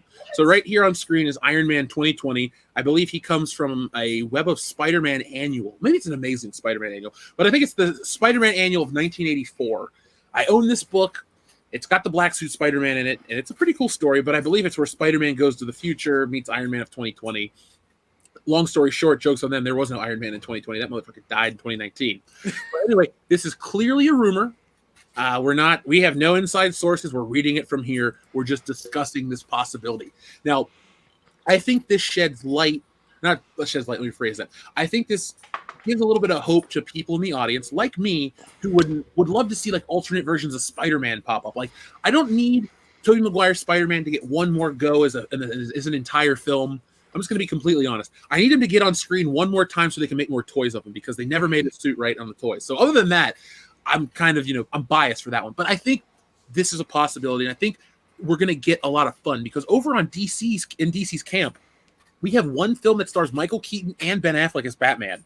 That's cool. Well, I heard that one, and I also heard a rumor that they were trying to get Nicolas Cage to be Superman in that one for a second. Now, I have a question. For a segment. If they do that, and they go. Now here's a hypothetical. What if they took the Grand Moff Tarkin Rogue One approach with Christopher Reeve as Superman? How would you feel about that? Oh shit, I don't know. Ooh, dude, I don't know. That's. I think I'd be okay with it because he's just so iconic. Obviously, I'm biased as shit because I pre-ordered the fucking Christopher Reeve Superman. So From Mezco? yes, sir. I got that coming too. As buddy. only okay. I don't know. Maybe if they use his kid as like the stand-in, they could. But I don't know. That'd be. I feel like I'd be okay with it though. I mean, this is one. Yeah, that's true. That's true. I don't know. Yeah, it's a weird area. That's true. But I would like to see Nicolas Cage Superman for like 10 seconds on screen. Like Flash stops and he's like, "Oh shit, wrong place," and then keeps going.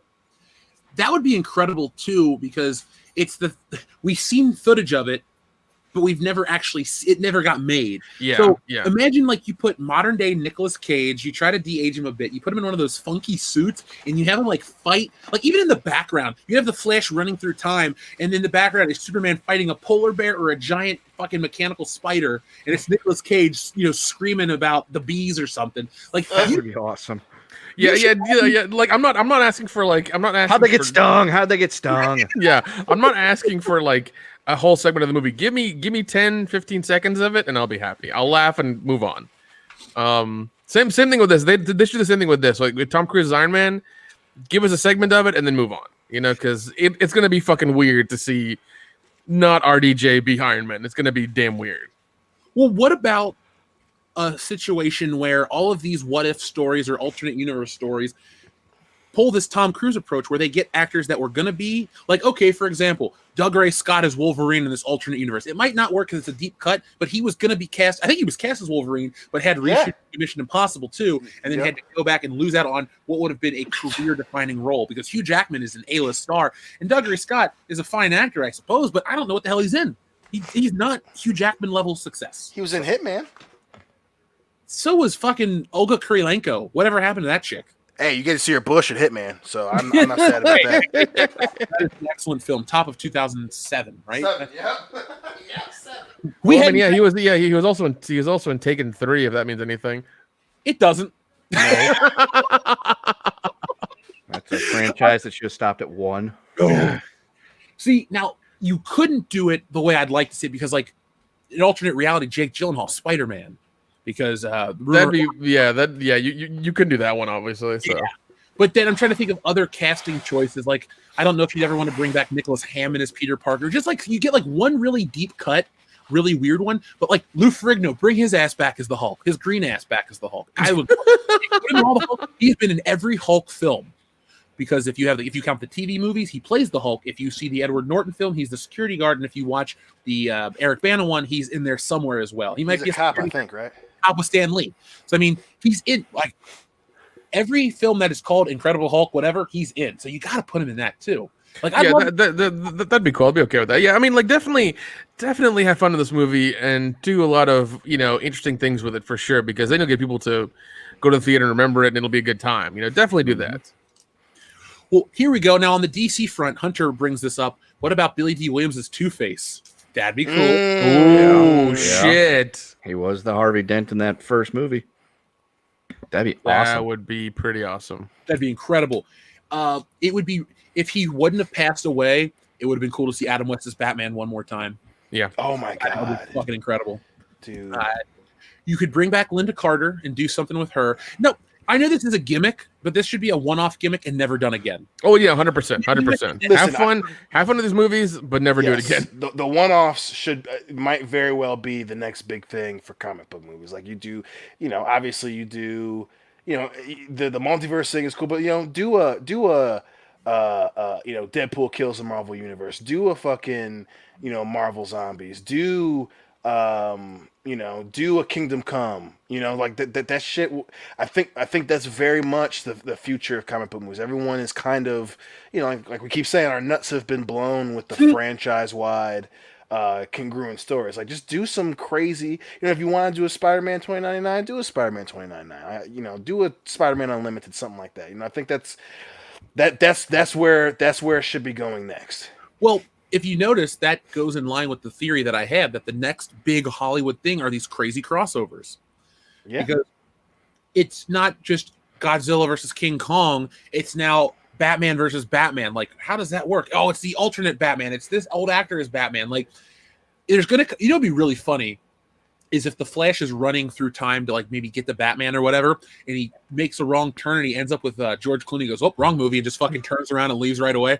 That would be funny. Oh my god, that would be hilarious. That'd be great. That would be hilarious. Or he just runs into fucking Uma Thurman in the monkey suit, like, oh nope, too far. No, even better. Arnold Schwarzenegger's freeze. Oh, right. He hears the beginning of the joke. What killed the dinosaurs? Never mind. Fuck this. That would be incredible if he fucking ran into the fight scene of the opening of Batman and Robin. Where he's like, that would be awesome. Oh my god. I'm just laughing at Blue Watcher. Too far, Brown Bunny. So yeah, giving the Brown Bunny shout out to you, Kendo, all night. Lahali and Didi says the next big thing is video game movies. Well, I agree. Video game movies are going to be easy ways to make a bunch of money. You had Sonic, which was a good film. Mario with the we had folks who didn't watch the High Council this week. We had Quarter Black Garrett from the Crowder Show on the High Council, and that dude was awesome. Which it took me for fucking ever to realize who he was. I saw his thing on Twitter, and I saw something. I was like, he looks familiar, and I was like, oh shit, I know exactly where he's from. It took me too long to realize who he was. Yeah, this dude, he couldn't have been a nicer guest. I try not to say each week, oh, that person was the best guest we ever had, but he was so much fun. And it was so nice to talk to somebody that is not necessarily in our sphere, but feels like, put it like this, a guy in that position makes you realize, like, oh, we're not all alone, or we're not all crazy. You know, geek culture is important to everybody from every walk of life. And across the board, people feel like it's been bastardized. So it was a fun show, folks. If you haven't had a chance, it's on the channel. High Council of the podcast do not get delisted unless it's like super old episodes for algorithm's sake. But that's going to be on there, and you guys should definitely check it out. But long story short, back to this. Who do you think is going to do it better? DC with their Flashpoint or whatever the film. I'm just going to call it Flashpoint moving on because that's the comic book storyline. With Flashpoint, or do you think Marvel's going to do it better with Into the Multiverse Madness or whatever, and fucking WandaVision? Who do you think does it better? Marvel. I keep saying, DC hasn't proved a goddamn thing. They're gonna find a way to fuck it up. Their last Joker was, that's technically DC, but that's outside the overall I guess story arc, so to speak. They have no fucking idea what they want to do. Marvel's gonna fucking smoke them.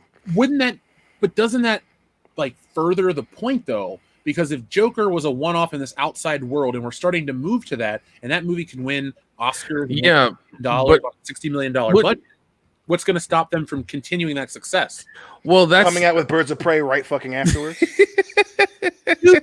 sir, I have no fucking point to call out. Anyway, well, also, I mean, like the one-off movies are fine, but I mean, if you're trying to build a universe, you're going to really confuse the general audience. Well, do you know past that point of trying to build? I don't think so, because it's money. It's all like, oh, you have to watch this movie to watch this one, and it's all money. It's all money basically. I doubt I mean, they might do it slowly now. They might take their time with it. They might not do it the Marvel way where it's like 3 movies in a year for 10 years or some shit like that. They might do it one every 18 months or something like that. But it'll still be them trying to do it. But I think if you do these one-off movies while you're trying to build the universe slowly or whatever, you're going to confuse the general audience real bad. They're going to be like, oh, well, this guy's Batman, but then, next year we have this Batman, and it's another guy playing it. Like, what's the difference? What's going on? Like, how does this all connect? Like, it's going to be weird. It doesn't. Well, I think you guys are making an excellent point, and kind of, I want to love the DC possibility of, coming back and really putting Marvel in their place, because competition always breeds the best entertainment. Again, WWF, WCW. Best era in wrestling in history. Why? Because if you guys fuck up, the competition's going to win. And that was you might think wrestling's fake. It's predetermined. We all know this. No one's teaching us anything. So are all the superheroes we're talking about. But there was a cutthroat mentality behind the scenes, real life. If I don't do this, if I don't perform at this level, I'm going to lose my spot. Also, on the other side of the coin, if you excel in that era, you are the number one guy in history. So that is with competition. When competition's out of the picture, You get the invasion storyline, which isn't that terrible, but then you also get other things. It's like very terrible. It's Don't not undersell that that. bad. It's not that. It was could've been better. awful. It could have been It way could have better. been a shitload better, but they fucked that up. It's the biggest missed opportunity in the history of wrestling in terms of booking and making money. Who do you It's blame like- for that? Vince. So do I. Well, yeah. So do I. Oh man, if only he was good at business. He's a genius businessman. That he's the kind of guy that has been at the top of his game for a certain period of the top of his game for a certain period of time, but he's been off of it for so long, and he's riding on the success of what he built in the past. Which financially, that's awesome for him that he can make Roman Reigns the top guy, and he sucks ass, and you're still making money from The Rock from 20 years ago. So he was smart in that regard. But like from a creative standpoint, the dude probably hasn't put together a creative storyline in decades. And that sounds harsh, but shit, that's the truth. Now, I do want to believe, like I said, in the competition being a possibility, but here's some more news that kind of sways me the opposite way towards Marvel. The Snyder Cut is bringing in key Justice League actors back for reshoots. So remember, here's the problem with the Snyder Cut. I'm not mad. God damn. It's What did I tell you? What did I say? Why? Leon, I never have any problem. Just make a new movie at this point. Listen, Well, I know you guys, you're fair of heart. You're good men. You believe. That's why I love you. That's also why I'm here, to remind you that the motherfuckers who hurt you before will continue to hurt you. And God damn it, I'll be damned if I let them. I fucking told you. I said, hey, I wanted to be. We gave them the shot, guys. We gave them the shot. But sure enough, Zack Snyder and Warner Brothers fucked us again. And sure enough, they couldn't get their mouths off the goddamn barrel. I told you. Jesus. Fuck you, Zack Snyder. This goes back. As a matter of fact, I'm fucking saying it again. You add this to the list, Zack. Add this to the list. And I saw your punk ass on fucking late night or whatever the fuck it was. I'm gonna whoop your ass for that too. But the reshoots now, that's one more, buddy. That's one more. Well, Dion, let me add another one to the list, because remember the news was, hey, Justice League Snyder Cut's going to get an additional $30 million. It's going to be a complete film, and we're going to ride off into the sunset, right? Mm-hmm. Yep. That amount has more than doubled. Jesus, dude. Really? Zack Snyder's Justice League reshoots will reportedly cost around $70 million. What? Just make a new movie. Joker costs less than this. Yes, Jesse, you're right. You can make a whole new movie. Joker. How much does Shazam cost relative to that? I think Shazam's over $100 million. It was not much though, because it was like a Just fraction. make Oh, a look it up. new Justice League movie at this point. Yeah, Shazam was like 120. So I mean, it was. I want to say it was. Yeah, I'm just It looking was- it up for the sake of the show, but I'm going to Yeah. believe. I'm going with you guys. Yeah, It's- I think it was about that, but I'm saying you're talking about less than double that budget. You could make one of the best DC superhero movie films. Shazam doesn't have a reported budget. It has a range of 80 to 100. So even then, that's furthering you guys' Literally, point. Yes, almost cost the same amount. Now Shazam, let's just err on the side of it, cost $100 million to make. It brought in $366 million. Justice League's not going to bring in $366 million. No, it's not. No, it's not. Because all you're doing is taking an already overblown budgeted film, you're adding $70 million, and you're not releasing it.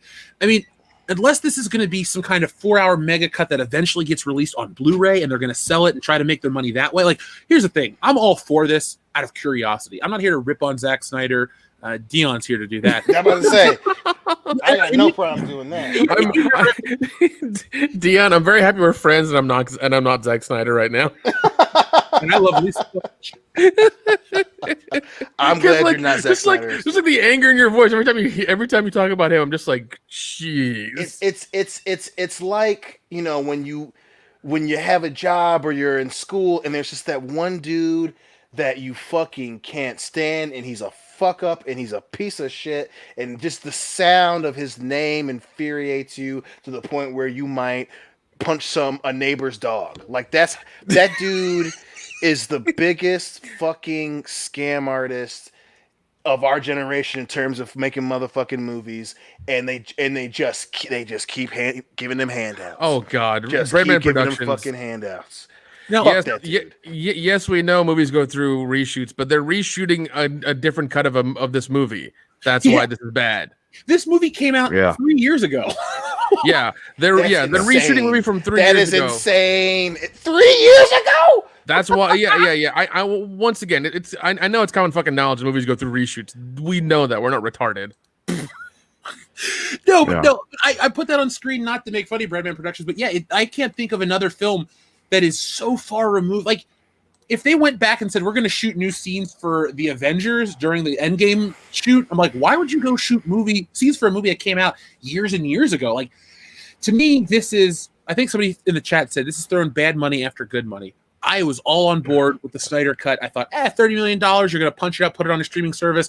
Cool. I want DC to be as strong as Marvel because Batman is a great character. Superman can be a great character. And Wonder Woman is pretty cool. I like Gal Gadot. I will go see the movie because I think she's pretty. But long story short, I really want DC to do well because when DC does well, Marvel has to. You know how you do well. You know how you fucking do well, DC. Turn down your TVs, DC. All the executives at Warner Brothers, turn down the radio. I know the jazz station is really fucking popping at fucking 10:30 Eastern time, but this is how you save the fucking DC universe. Fucking fire Zack goddamn Snyder tonight. Fire him. Fuck him. Don't let him finish the Snyder cut. Don't write the last check for that $70 million. Don't fucking call him back when he says, hey, I was thinking about this for the... No. You call your executive producer, your producer, you call the fucking key grip, and you tell them, oh, don't answer that motherfucker's phone calls. Do not answer the dude's phone calls. He does not exist anymore. We're done. Fucking turn off his access card to the lot. The motherfucker can't come back. When he goes to come back, you fucking block off his parking spot with fucking cinder blocks. That's how you save this shit. Jesus, it's not rocket science. I'm not fucking Doogie Howser trying to explain over the phone how to fucking commit brain surgery. Fucking ban that motherfucker from the lot. Tonight, when you're done listening to this episode, fucking call your assistant. Hey, Gladys, I know it's late. I'm sorry. Fire fucking Zack Snyder. What's that? Fire Zack Snyder. Just listen to me, Gladys. Just trust me on this one. Please trust me. Before the holidays roll around, fire him. Fire him. Dude, this is the weirdest message we've ever received. Epstein was financing a reshoot of Justice League until Dion happened. Are you suggesting that Dion killed him? Because Epstein clearly didn't kill himself. Listen, I can tell you right now, if there were a weird happenstance where, Zack Snyder just happened to, pull what we call in the business a David Carradine, I'm not going to lose a whole lot of sleep over it. Wait, it's going to die masturbating. Fair enough. He clearly killed one of our favorite fucking franchises, masturbating all over it. So obviously he knows what he's doing in that fucking regard. If that happens, I'm going to need a sheet of where you were that day just to make sure. Listen, I promise you right now, I'm gonna have a goddamn fucking. I'm just gonna go to the party that Dion will throw. Listen. If he doesn't even have to. He doesn't have to kick the bucket. I'm cool with a partial paralysis. I'm even cool with, he ain't even gotta get injured. Just be like, hey, he probably goes on, Jada Pickett's fucking Facebook show and he goes, I just woke up the next day and I went to go, we were doing another shoot for my cut of the Justice League and my card wouldn't work. And then all of a sudden, the dude that was in the background of being John Malkovich came out and said, hey, he yelled at me and he moaned very loudly and he said, hey, you're fucking done, Snyder. And I was broken. My heart was just broken. I didn't know what to do, Jada. I didn't know what to do. Oh God, really? The key grip? Call the fucking key grip and be like, do not answer Zack Snyder's fucking phone calls. Listen, the intern, the production assistant, one who always gets him his little fucking coffee, which I'm sure has fucking an extra sprout of vanilla cum in it or whatever the fuck it is that he orders with it. Damn. You call that kid and you say, listen, do not answer your phone. But what? No, there's no buts. Don't answer. You know what? As a matter of fact, turn your phone off. I'm going to pay you to take a week off of fucking work, Thank you for your services. I'm gonna call you next Monday. Turn your phone off. Don't answer it, especially if Zach calls. Don't. He's done. He's done in this town forever. He's gonna be fucking making shitty Canadian TV commercials in fucking Toronto. That's what needs to happen. I think he should retire, or when they reboot Gilmore Girls, let him make it, and that's about it. Listen, I'll I'll live with that. Because you hate him, you hate Gilmore Girls, you have a guaranteed excuse to never need to watch it because Hillary loves you, and she knows that you will tolerate Golden Girl or not Golden Girls, Gilmore Girls because of her. But one's the much superior show.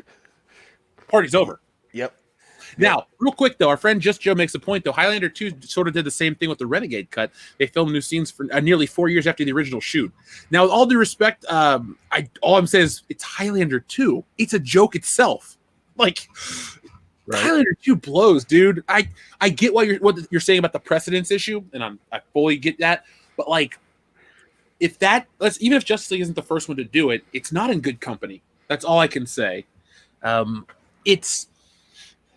don't know how I can firmly say this without coming off as the guy that doesn't want this to happen. I want this to happen. I just don't think extra money makes it good. Like, what are they doing now? Is this going to become like, I'm going to try to restore my vision, or is it I'm going to try to fix this movie? And then the other implications of, let's say they throw this money at it. They have an amazing product. Let's just play the game where this movie's the fucking best superhero movie ever made. Yeah, okay. Let's just play the game for a second, though. Okay. I'm playing. What happens when we all love it and then there's nothing to follow up? Like, what's the point? Like, we're having all this stuff. They're throwing all this money. It's cool. It's awesome. And then, like, oh, man, I want more Justice League. And then you'll never get more Justice League. Do you think it's a smarter move to move on from something bad and hope to create something consistently good, or go back, fix something, have your one moment in time, and then everything else around you is just dog shit? Get better the next time. Yeah, and this is the problem with Hollywood listening to the vocal minority of people wanting the Snyder Cut, and them being like, "Yeah, we'll give it to you." Now we have the service you have to fucking pay for and watch it on there. Yeah, we'll give it to you. It's like, quit listening to the Twitter mafia. For the love of God, just fucking stop, please. Nobody wins when you do this. We know this. Or, and this is a crazy thought, and stick with me, guys. You fucking do it right the first time. And if you fuck up the first time, you take it on the goddamn chin and you actually learn from it. So even if in this game of ours, Zach, I make movies, Snyder fucking does this version of the Justice League and it's fucking awesome. Even if by the glory of the old guys, he somehow turns this into a great fucking comic book movie. Holy shit. I fucking promise you, he's gonna fuck up the immediate next goddamn thing. Because if it's good, it sure as hell isn't gonna be because of Zack fucking Snyder. I promise you that. Now, the movie gets a little murkier now because with all the reshoots, Henry Cavill's not coming back, according to him. So the reason I'm staging this the way I'm, we're watching them set up the dominoes and then they're falling down, like just not in a good way. Like, oh wait, the first one fell. It's like when Clark Griswold hits the Stonehenge and it all just spins around and they're like, what the hell did you do? Like, we're just watching this break. When Ralphie's heart on The Simpsons, I choose you. You can watch his heart break in the slow-mo. Like, we're watching this fall into itself currently, and it's not fun, but it's funny, if that makes sense. Yes. Yeah. It's just Henry Cavill's like, yeah, fuck you, I'm out. This motherfucker, I cannot put into words the level of incompetence this fucking is alluding to. And you cannot say that he didn't get a chance. Like, how? You were given the keys to the kingdom. They modeled the whole motherfucking franchise after your vision of the Justice League, and you fucked it up. You can't even handle the reshoot of the vision you supposedly had when you first did the motherfucking movie 3 years ago. Do you know how incredibly stupid you have to be to not be able to pull that off? Do you understand the level of mental retardation one has to have to fuck up the thing that they came up with? That's that is Phantom Menace levels of fucking bullshit. That is Troll 2 levels of fucking bullshit. God damn. That is it's insane. And then after all that, you give him 70 million more motherfucking dollars to fuck it up. He didn't pull it off the first time. Let's give him more tens of millions of dollars. He'll get it right this time. He swears. The Snyder Cut. What was the original cut fucking gonna be called? What? That's not the Snyder Cut. We didn't have the fucking stupid ass lighting and the dumbass dialogue and the fucking goofy ass evil versions of the motherfucking characters. That wasn't Zack Snyder. That was what dumb motherfucker were you listening to then? So even if Zack Snyder somehow wasn't the reason that Justice League wasn't bad, you listened to another dumb motherfucker because the first dumb motherfucker wasn't dumb enough to listen to. But you're gonna give money to said second dumb motherfucker to redo the first this phantom dumb motherfucker, what he did, he's gonna fix it. The newest dumb motherfucker. That's insane. That's insanity. Who is making these decisions? I don't understand it. Nor do they. Oh my god, it's insane.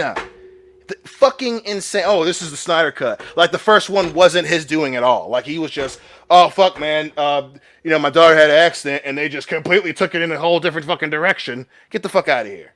Don't fucking con man, bitch. You fucked up and you're fucking up again today. You are a fuck up, Zack Snyder. You are never going to amount to anything more than the guy who fucked up Justice League. That's it. That's it. That's the only thing you're going to contribute. And when this does finally fucking come out and it ends up costing $90 million motherfucking dollars, and it's still a dumb. And again, we liked Justice League overall. So when you make it worse, in this reason, I'm sure Superman's going to have telekinetic motherfucking powers. I don't fucking know. When this one is fucking worse than what already came out in 2017, I cannot fucking wait to hear the excuses. I can't motherfucking wait. Oh, it was coronavirus. It was, we put it on HBO Max and it was the release got messed up. Or, no, see, when it got to the cutting room floor, we cut out even more parts of the Snyder Cut that wouldn't have made sense, but maybe we should have left them in. It's going to be it's going to be biblical. It's going to be biblical. I'm just laughing. You have two giant fans in the chat. Mortart says, Dion, they aren't you. If they aren't chocolate perfection, you have to give them a handicap for that. God. Also, for all those motherfuckers, Sam Jackson is jealous right now. Yeah. That's 62 says it's a lot of motherfuckers. Right? And it's crazy what a lot of motherfuckers will do to your movie. They make that motherfucker stink. AJ Journeyman thinks this could be the longest WCBS rant by Dion. Folks, if there's any rant you like if you know how to clip them for us and send us, we'll put them in shit. So anytime, there should be a week where we do an episode where it's just me and I pick the topics based on predetermined responses. So Dion, what do you think? And then I hit it and you start yelling about Zach. That would be awesome. That would be fun to do an experimental podcast. We have an experimental Halloween podcast coming up, folks. A live radio show. Listen, just let me know so I can get us a batch of DMT and we'll make it a thing. I will only do it if we can promise to spend an hour watching videos of mooses getting hit by cars. Well, we did watch other videos when we were in Ohio that one time. Oh fuck! That one time in Ohio. We are the only 4 dudes on the planet that can go to Ohio and have the best time ever. Yeah. I'm just saying, it's oh, Jeff, you're from Ohio. Ohio sucks. Not when you're hanging out with us. Yeah. I don't know if TJL Screwjob is in the chat or not, but I did find that Tony Todd prank call video that we have. Oh, yeah. Schlocktoberfest. Yes. It'll be on Patreon. 100%. Yeah, I found it. I did a little editing, and me and Jeff were trying to go back and forth on what we want to show, what we want to keep, and everything. So we're trying to make it kosher for everybody. Yeah, within reason. Within reason, though. Yeah, of course. So with Henry Cavill out, this is going to be such an odd, because this is just like what happened with the first Justice League go around. Oh, Henry Cavill's got other obligations. He can't shave his mustache. He can't do this. Now he can't even be there. So are they CGI his Listen, existing footage? listen, man. He's busy keeping Anna entertained over there with painting figures and making computers and shit. Okay. It's a He's whole- busy supporting Chiefs football. There we go. Listen, this is the other dimension of how unbelievably fucking stupid Zack Snyder is. Fucking 2-3 months ago, Henry Cavill said that he would still do more Superman stuff. The dude said that he would keep playing Superman. What the fuck sign do you think it is that the dude who just said he was going to keep doing Superman magically can't play Superman anymore for this shit? I didn't even put those 2 points together, dude. Mind blown. That's fucking the ineptitude is earth shattering. It's a fucking world breaker. This dude I can't even begin to understand. Henry Cavill just was like, yo, man, I'll keep doing it. And he's like, oh, nope, never mind. No, oh, you said Zach was going to be, you said, yep, you know what? I can't. I actually got to do some Instagram shit with my dog. And I've got groupies to fuck. I can't be there. Shoot me an email for a part, and maybe I'll think about coming in and doing some Superman stuff. Other than that, I'm going to be busy. Sorry, guys. Click. Listen. If James Bond is open, I'll do it. But only if it's open. We got a super chat that came in a minute ago about James Bond. We will discuss the Tom Hardy rumor, but I still stand by it. If this dude's James Bond tomorrow, it's the best day of the year. And there's nobody else out there that I believe has the look and the chops and everything. Like, it'd be different if he looked the way he looked, but sucked at acting. I think he's a good Superman. He was good in Man from U.N.C.L.E. People seem to love him in The Witcher. I still haven't watched it, but like, he's not a bad actor, and you don't need to be trained classically like a Timothy Dalton to be, the best James Bond. You can be a great James Bond. Connery had only had a handful of acting gigs under his belt. I mean, Darby O'Gill and The Little People, a couple of other things. And look, he's considered classic. And in his case, it was all about the coaching and the directing. Terrence Young really was James Bond in real life. So the Turnbull and Astor shirts, going to Savile Row for your tailoring, all of those iconic things that we love on film was like this guy's real life.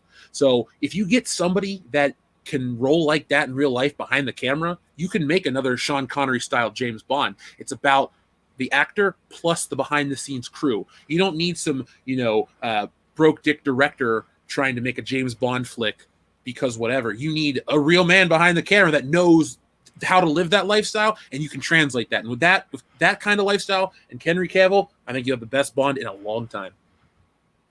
I agree. And you fucking write it as Bond.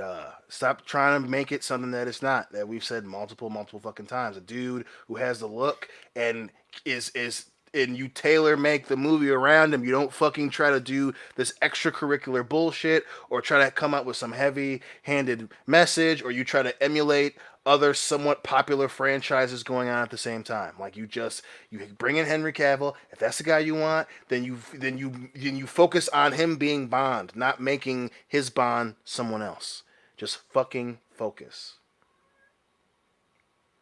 Yeah, I agree. We need a good Bond movie, because I think even No Time to Die, even with the trailer that looked pretty good, it still is the same movie.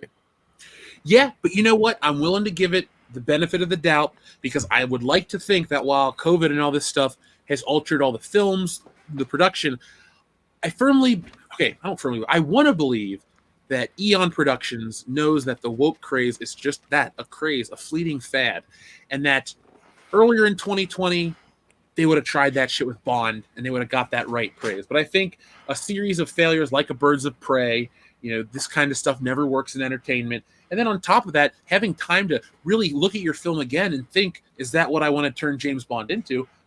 Hoping that they've gone back and cut out some of the dumber shit. Like, I'm tired of seeing articles about Lashana Lynch is the future of 007. Who the fuck is she? She was in Captain Marvel and a couple other things. Why is this lady the future of 007? Because of some weird belief about empowerment that you have? No, sit down and let people that like James Bond make James Bond.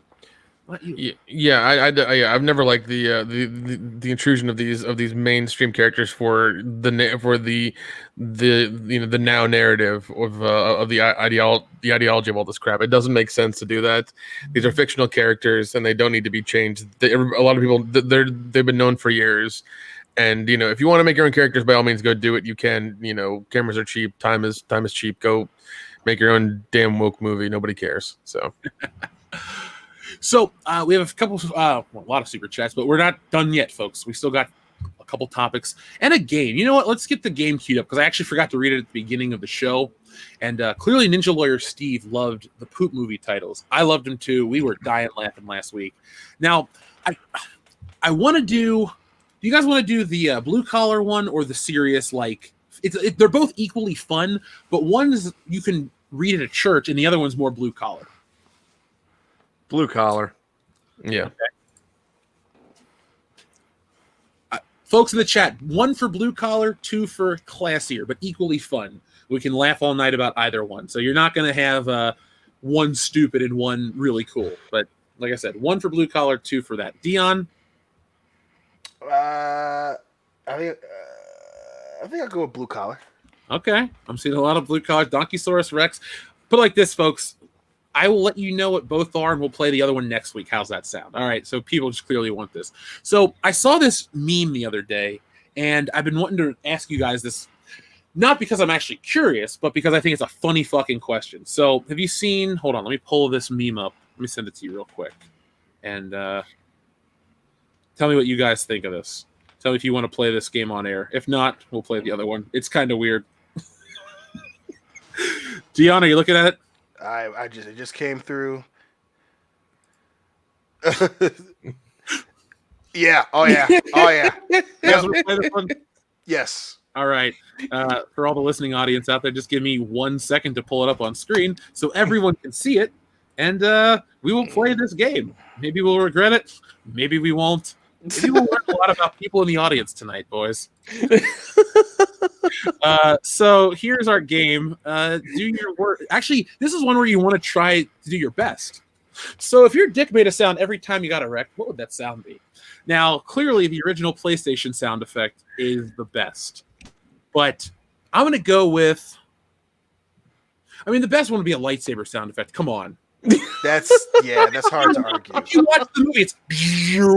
So, you're getting ready to... Okay, that's it. So it's making the sound.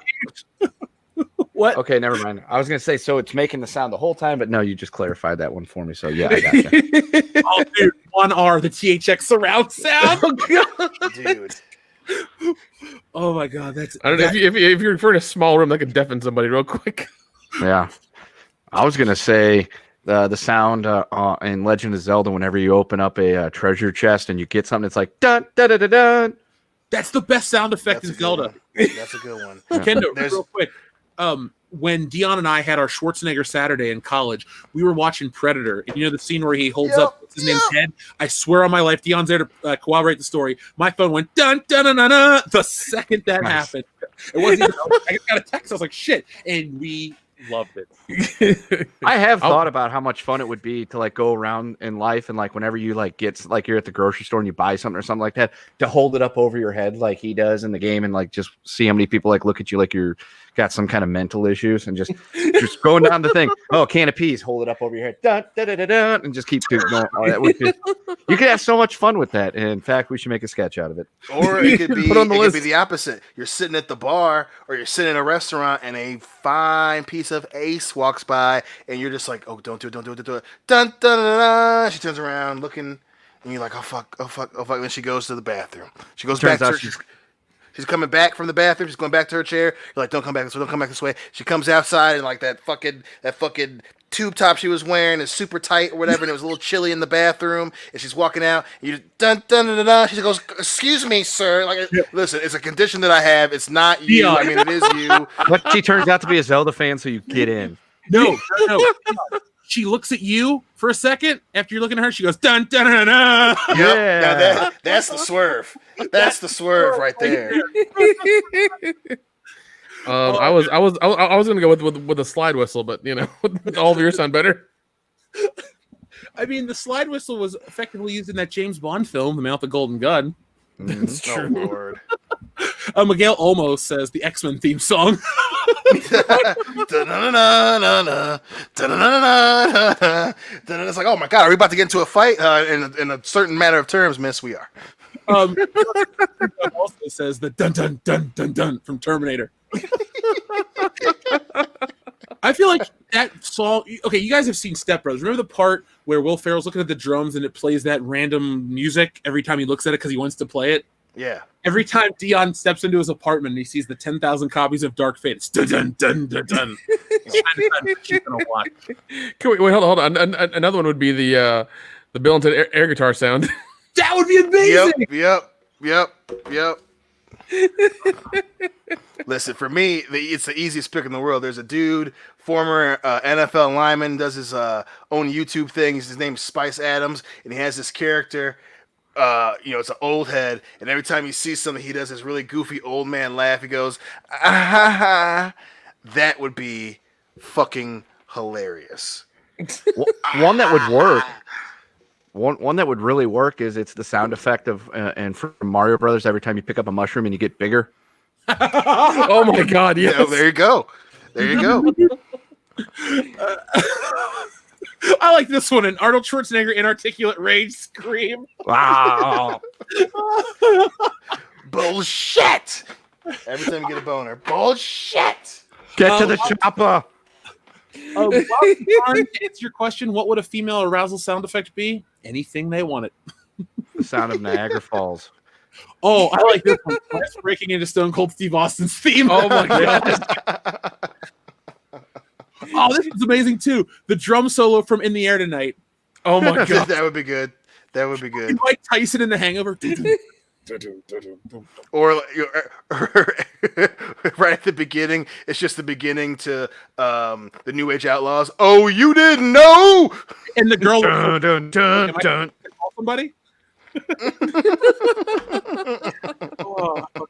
Dude, that was the last thing to check off on my list. You were there of things I wanted to achieve in wrestling. To hear New Age Outlaws do their theme. Now, I wanted them to do the whole one because I wanted to partake in it, but It was cool to be able to go, whoa, you didn't know? So, because when I first went to wrestling, Billy Gunn was out. No, Billy Gunn was the one Billy Gunn, and the Road Dogg had been either fired or was with K Quick at the time. So I never got to see Mr. S and Road Dogg in his prime. Damn. Now, let's see. Back to what we were actually going to do. Read the super chats while we played the game. Let's see. Where were we at? Dean Domino says, Terrazin the Infinite equals best Necron warlord. Eccentric individual focused on expanding his art collection, which can include entire armies in stasis. He pulls the old Doombot trick a lot. Okay, I'm saying this with sincerity. That is fucking cool and makes me want to... What part of Warhammer is this in? Like, can I jump to that story? Like that's just cool to me. Because, you referenced the Doombot thing. That's cool. Very Doctor Doom, very Latveria. But, like... I want to collect art that includes whatever. That's very like Jabba the Hutt. I have, my favorite piece of my collection is Han Solo on the wall. I don't know, Dion, when you find out what this part is from, let me know. For sure. That's some Brainiac level shit. Oh, it's like Brainiac and his fucking Lost City of Kandor, right? Mm-hmm. And all the other civilizations he's got all in his collection, his catalog. I do like the idea of, by the way, the sound effect for your dick, the Halo choir theme. Oh, there you go. Because that's one of those like pieces of music where like everyone just stops and looks around for a second. You're like, oh shit, Halo, where? Mm-hmm. or instead of the choir theme, every time you get a boner, it's fucking Team Green has the flag. I thought you were gonna go da, da, da, da, da, da, da. We all agree the Halo theme's pretty epic, though. Yeah. Oh, sure. Let's see. TLJ Screwjob. Okay, sorry. Jay Dalby. Thank you very much. He says, I am thrilled y'all are starting to embrace Warhammer. It has filled the void that Disney Star Wars created. Here's hoping it doesn't get too mainstream until this SJW phase passes.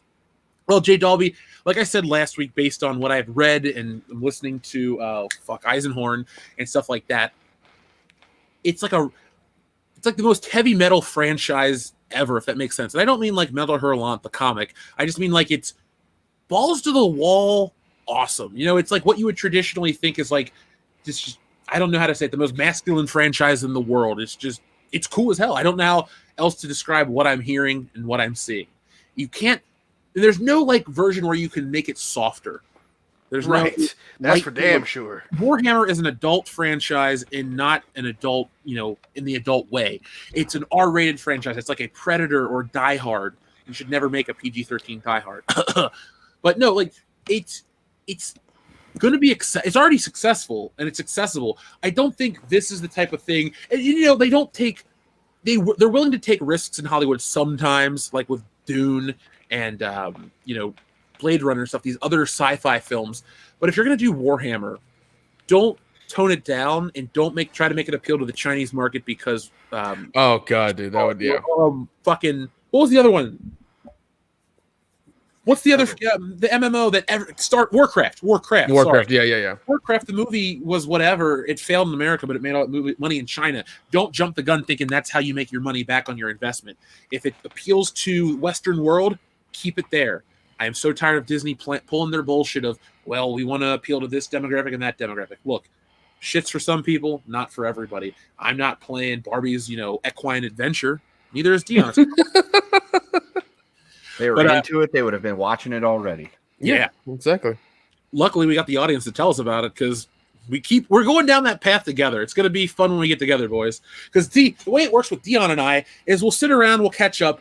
But since we do the show, actually with our friendship, we've never had a moment of like, I haven't seen Dion in a while, or I haven't seen or talked to Dion in a while. It's like since I've met you, we've talked constantly for fucking 12 years at this point. So our catching up periods are always like, hey man, good to see you, hug it out, say hi to the kids and Hillary, and then it's like we're picking up where we left off. So once we're the Warhammer shit, it's like, dude, did you blah blah blah blah blah, and we'll just start talking and going to the races there. So I'm worried, Dion, that the audience got us. Yeah, they definitely it appears that way because, like I said, now I'm just listening to a whole bunch of fucking history stuff about it, and I'm loving it. So, that's especially now because especially because Nick and I talked about it a lot was Event Horizon, and for the longest time, like I said, I knew what Warhammer was, but the rumor that that Event Horizon is supposed to be essentially a prequel of 40K because what they go through is supposed to be the warp, and so especially now hearing about that and going through all this shit. I remember when Dawn of War 3 came out and like they dropped that trailer. I remember being like, oh, that's a cool fucking trailer. Oh, it's for PC. Okay, I can't play that. And the game ended up not being that good. But going back through that, I saw that trailer again. I was like, God, I remember when this trailer dropped in, was it 2014, 2013, 2015 or whatever. And it was to see that trailer, I was like, fuck, like that was a dark ass trailer that was super fucking cool, So yeah, man, it's been fun riding this wave of something that I knew existed but I never got into. So it's fucking cool, dude. Up next, we have our friend Adrian Vergara. Welcome back. He says, it's hard for me to be interested with the MCU now since most of the heroes that got me invested from the beginning are gone, being replaced with characters and agendas that tanked the comics. And, Adrian, this brings me to a point that I wanted to make when we were discussing it earlier in the show. Marvel has taken some of their better recent storylines and kind of cocked them up.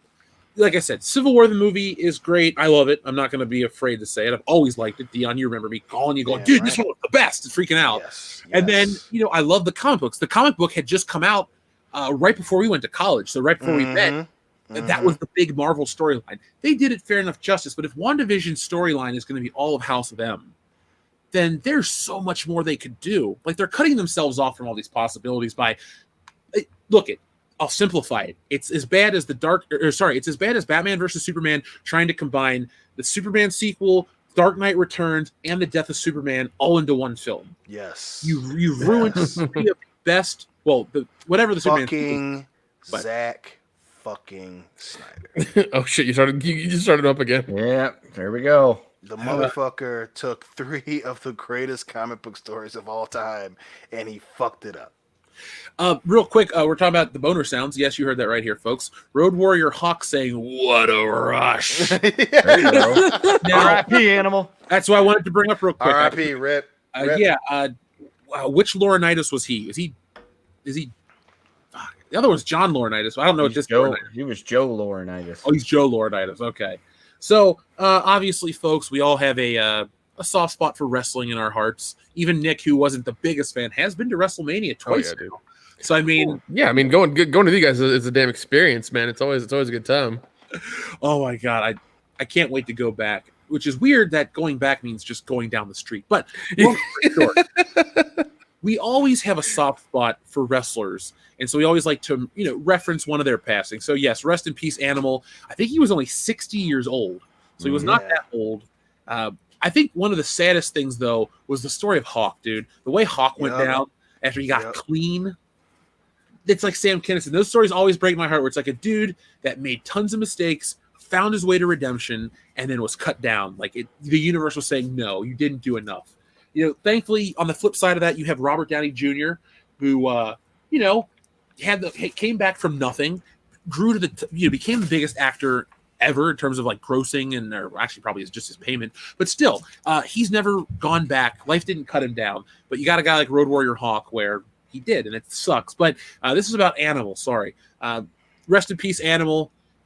Road Warriors, one of the best tag teams of all time. That's not even debatable. Oh yeah, dude. Yeah, they were awesome. It's just flat out a fact.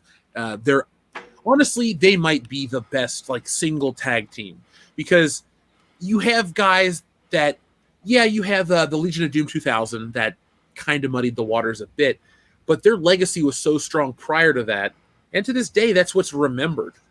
They tried to fill the void with Heidenreich after Hawk had passed away with Animal. Yeah, too.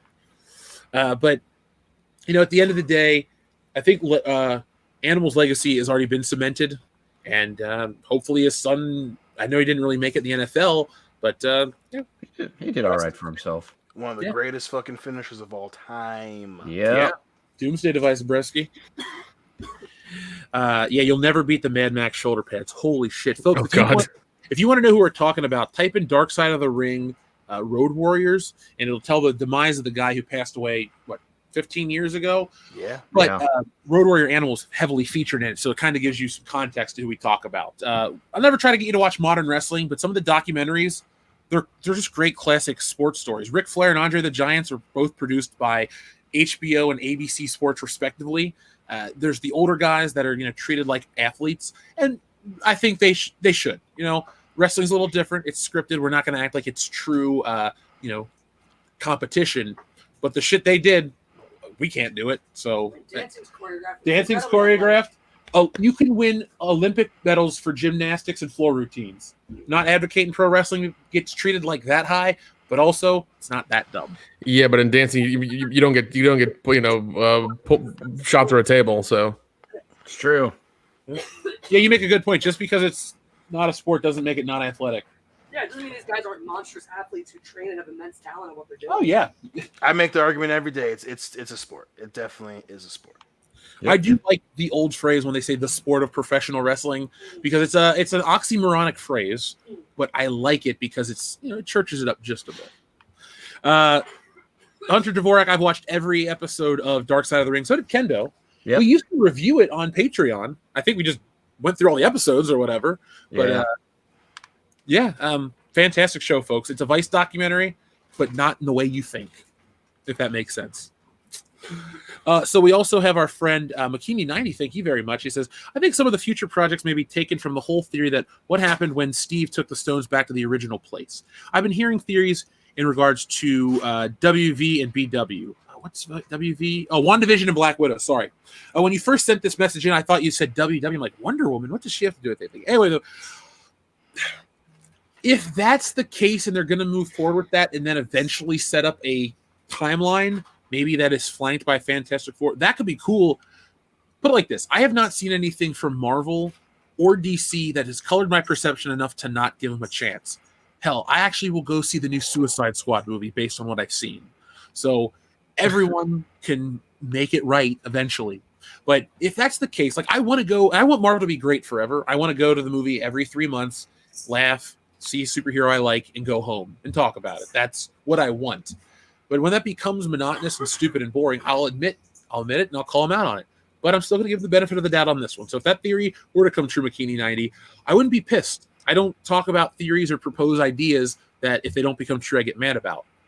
I'm not one of those people that's like, well, my Snoke theory didn't come true. I hate The Last Jedi. No, The Last Jedi. Last Jedi sucked for a myriad of other reasons. Yeah. Greendale Forever, thank you very much. He says 5 midgets spanking a man covered in Thousand Island dressing. Also, Carl, what the fuck? What the hell was that? Oh, I don't know, but I like it.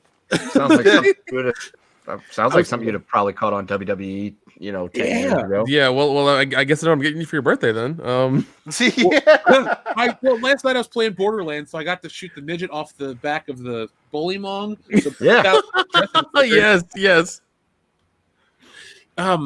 By the way, Dion, I'm late to the party with Borderlands, but you've been talking about it for years. I wish I would have listened to you all those years ago. It's a lot of fun. There's a lot of things that would go differently if you just listened to your old boy Dion. Yeah. I will say a lot of cultural references in it too. Yeah. Like I said, I'm loving it. I'm thankful that it's a double or a split screen co-op game, which are harder to find these days. Because Jessie plays it too. She has a mean streak that comes out in her first person shooter skills, and I like it. So, yeah. And it's nice playing like with Hillary, Dion. Hillary's not bad at video games, so it's nice. When you play with somebody that sucks, male or female, it's like, Karen wants to play. Well, Karen sucks. So you just kind of like Karen's the lady that holds the thumbstick with her index and her thumb and like moves it around like a fucking Atari joystick or something. Oh God. Which one is the Pokemon? We're playing Borderlands, Karen. God damn it. I don't want me to babysit that. Yeah. You do whatever you want. Well, it's okay if you don't have to babysit them, but like when we're on a mission, or Dion, when we play wrestling games, it sucks when you're like, oh, this person's not good. They have to keep the kids' gloves on. Like, remember how you, me, Garrett, and Dustin used to play, and we were vicious with each other? That was the most fun ever. Yeah, dude, it was awesome. That's the type of shit that I miss being able to game in person, because online you got to match up your schedules. You got to wait on the internet to not suck. Nothing beats split screen co-op. Now, back to what Greendale Forever was actually trying to say, too. Also, Carl Winslow Black Ops should be a T-shirt in the WCBS shop. I'll take a picture of that. Oh, man. That'd be funny as hell. I'm going to see what I can get worked out for next week's show, because I really want to debut our shirt store and our Schlocktoberfest shirt for this year, because I went above and beyond. I'm trying to get a couple things worked out, guys, but put it like this, Nick. It's very Fright Rags inspired. That makes me happy. Yeah, because I mean, they've been putting out a bunch of stuff lately that I've really liked. I know they're going to do a Halloween, an officially licensed Halloween lunchbox and thermos soon. If you tell me the day that goes live, because I want to buy that. Okay, I will, because I've grabbed the Joe Bob Riggs action figures, both of them. I have the blue and the red one. I got 5 of each, just so I could be an asshole and sell them off, because I'm that kind of guy. So yeah, we'll see. As soon as I know when it is, they've announced it for October, but there's no date yet. But as soon as I know the date, I'll let you know. Dude, Mondo released a little mini set of Halloween figures from the '78 film.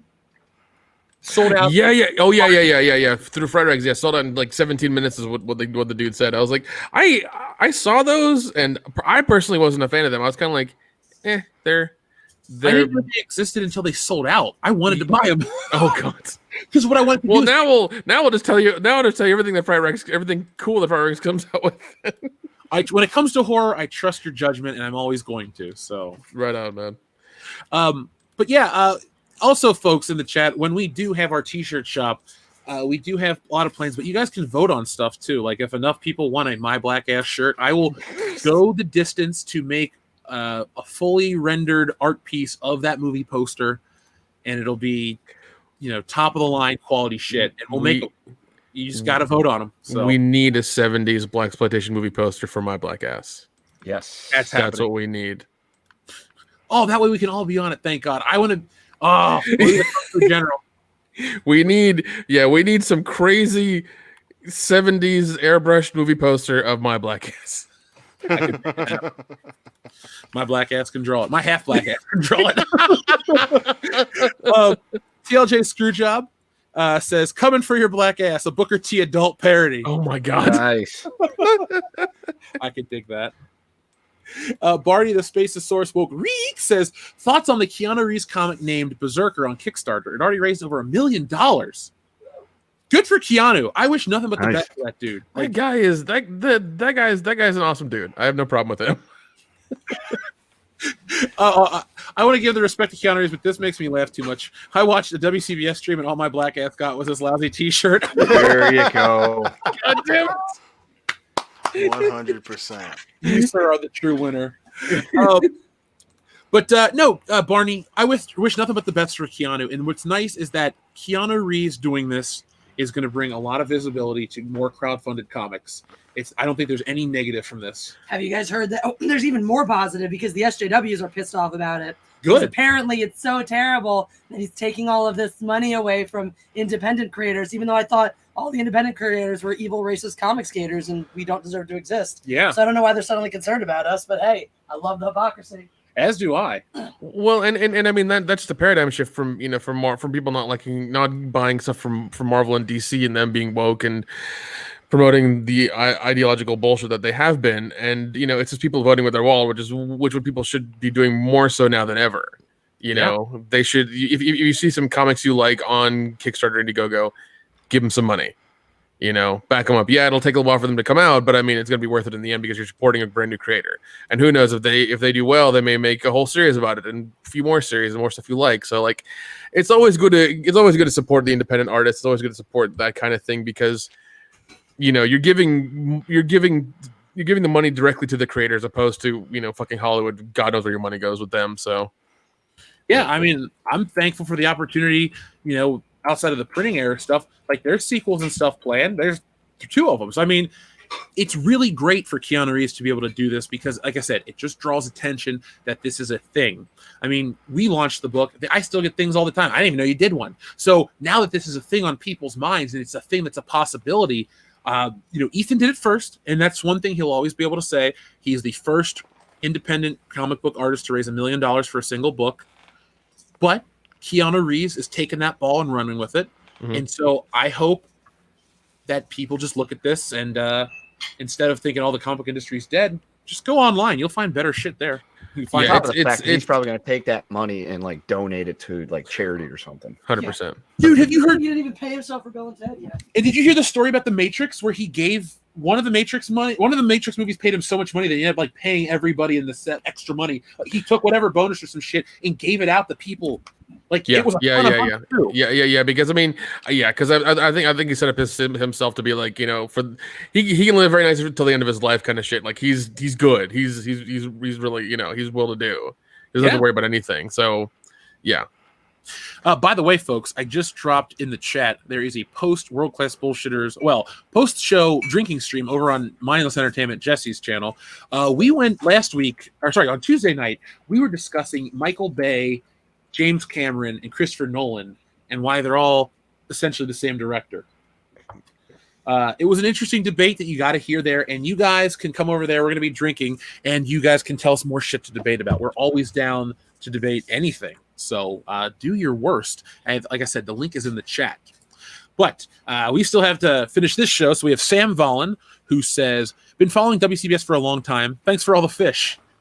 Oh, good. Nice reference. Yeah, don't forget your towel. Yep. But thanks for following us. We appreciate the support, Sam. And you're welcome. TLJ Screwjob says, girl, if you were China, I'd... Girl, if you were China, there'd be an open door policy. Ask Kendo. Okay. Kendo, I'm asking. I'll give you effort points on that one. I guess I would say something better. Be like, girl, if call me China, and I'm going to put you in a concentration camp or something. I don't know. That is the most vagina drying statement. Yeah, that's a little ham-fisted. Right to the point there. I like your initiative. If Jeffrey Dahmer walked up to a girl and said, "Girl, I'm going to eat you out," that's he wouldn't.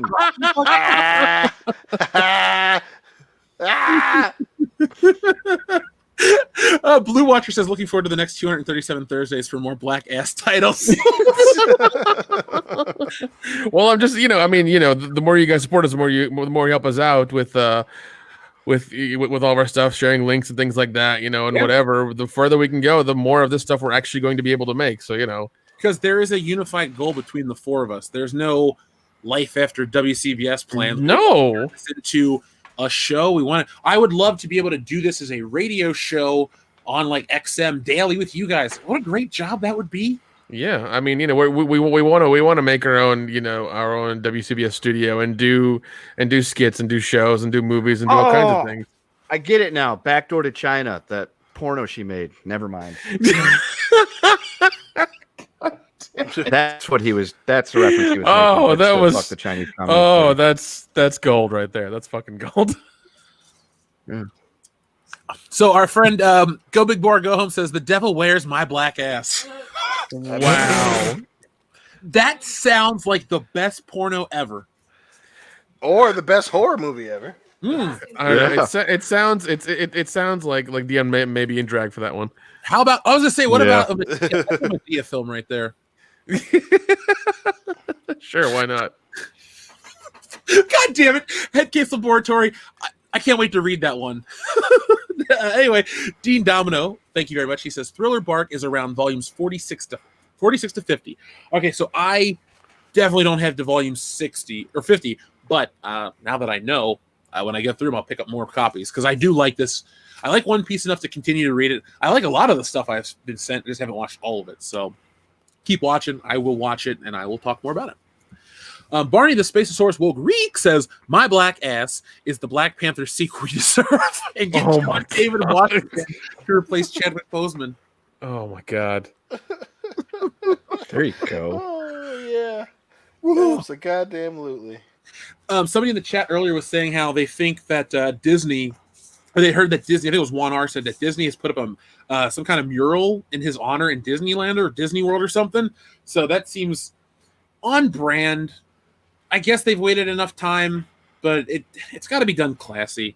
Yeah, hey, man, it's still an appropriate amount of time, better than Screen Rant, so Yeah, fuck them, dude. They are the trashiest of trash. Oh no, I've blocked them on every social media I have. I'm just like, no, I can't give you guys anything anymore. No attention, no clicks, no nothing. I don't want to see any of your shit. Space Monkey 0899 said, honey, I showed the kids in my black ass. We did that. Read that one. We read them again in order. TLJ Screwjob says Dion Green in Seabiscuit in my black ass. Oh my God. More like Dion versus Seabiscuit. I would pay good money to watch Dion versus Seabiscuit in 3D. Oh my God. Yeah. I'm gonna pull a Mongo. Jacob Kaiju, thank you very much. He says, I think they could use Brandon Routh for a stand-in for Reeve Superman. They kind of are the same character. That is a true statement. He is meant to be. Oh my God, that would. I didn't mind him. Well, he was not a bad. The movie wasn't good, but he was a good Superman. I will definitely say. Yeah, he was okay. I don't know what happened to him in Hollywood. He just like immediately fell off, and it was just really, Superman Returns happened. What do you mean? Well, He fucked his career up. I feel so bad for him. Yeah. Oh, definitely. Yeah, it was like he got unjustly shit on him. I mean, it's shitty that he got shit on and the director didn't, or the writer didn't, or none of the people did. It's like he is merely the vessel for all that they write and want him to do. He's an actor. Why is he getting shat on for this? Well, one thing I do want to say is Superman casting has been a lot kinder than a Batman casting because while like we said, Superman has had bad movies, terrible even, but the guy playing Superman has never been the problem. Yeah. Now I'm only talking cinema. I've never seen Taylor Hoechlin or Hoechlin or however you pronounce his name on Supergirl. Thankfully that show's been canceled. But like Brandon Routh was not a bad Superman. Henry Cavill was not a bad Superman at all. Christopher Reeve was Superman. Yep. And yeah, Superman 4 sucked. But goddamn it. And then he was I think he was Kingdom Come Superman in CW's shitty Crisis on Infinite Earth storyline. And you know what sucks about that? If that would have come out a little later after this Flash movie stuff, that would have been on film and that would have been treated with the respect it deserves. That's one of DC's best storylines, and it sucks that it's a TV storyline and not a big cinematic event like it deserves to be. Yeah. Jimmy in Tennessee says someone already did a deepfake of Tom Cruise's Iron Man. It was actually pretty creepy realistic. Those make me uncomfortable in a good way. Like, have you seen the Bill Hader one where he does Arnold Schwarzenegger's impression? They turn his face and then he does Tom Cruise too. When there's the app you can get. I think it's just called the Face app, and you can take a picture of yourself and put it onto a lot of things. Yeah. It's a cool technology. I just don't know why they don't make the next Indiana Jones that way, because nobody else can be Indiana Jones besides Harrison Ford. That's true. When did Ben Affleck play Superman, Donkosaurus? I don't remember Affleck ever playing Superman. He played George Reeves in something. He played the actor who played Superman that killed himself. Oh, So Superman in that movie. Gotcha. That does count. Yeah, not Finding Neverland. That's a way different movie. Yeah. You're a fan. It's something though like that. Anyway, Adam Wofford, thank you very much. He says, "My black ass versus yikes, women of the versus yikes, women of the SS." Oh my god, dude! Wow. What? Those are real movies. One more time. Say that title one more time. He says, "My black ass versus yikes, women of the SS." No, those are real movies. They're like Ursula or Elsa. Wait, No, is they My are, Black they are. Ass the new movie? Or the title of a movie? You want me to reread it? Yeah, I need you to look up the summary of My Black Ass and Yikes, the Women of the SS. Versus. Oh, Versus. Okay. So that's not. I thought that was one movie title. Joe I was like, versus My whoa, Black what Ass. the fuck? No, but those are like old 70s. Like those were a weird exploitation back then. Gotcha. And you had Elsa, Women of the SS. You had a lot of things that were in that era, and a lot of Italian movies that had done that as well in the 70s. So it was a whole. We have our own phrase for them. They're called Italian beaver pictures. That's true. Yeah. Italian beaver pictures. I'm not going to say what kind of exploitation it is, because I don't want to get us canceled. So Women of the SS. Well, that's a very particular nut. So let's see. Hold on 1 second. I want to show something. By the way, since we're talking about independent comic creators, been getting a lot of awesome feedback on the reprint of Stealing Solo. It's been reaching people all over the country. Our friend Bro Paulo Creed, by the way, that's not his address. That's our P.O. box if you want to send us anything. But the new graphic novel, almost 100 pages, 92 or 3. It has to be 92. They don't do odd numbers. Anyway, long story short, those books have been sent out. They keep getting sent out. And thank you for everyone who backed it. Anyway, though, moving on. We had our friend Big Joe, who says, "Big trouble in my little black ass." Yikes. yeah, that's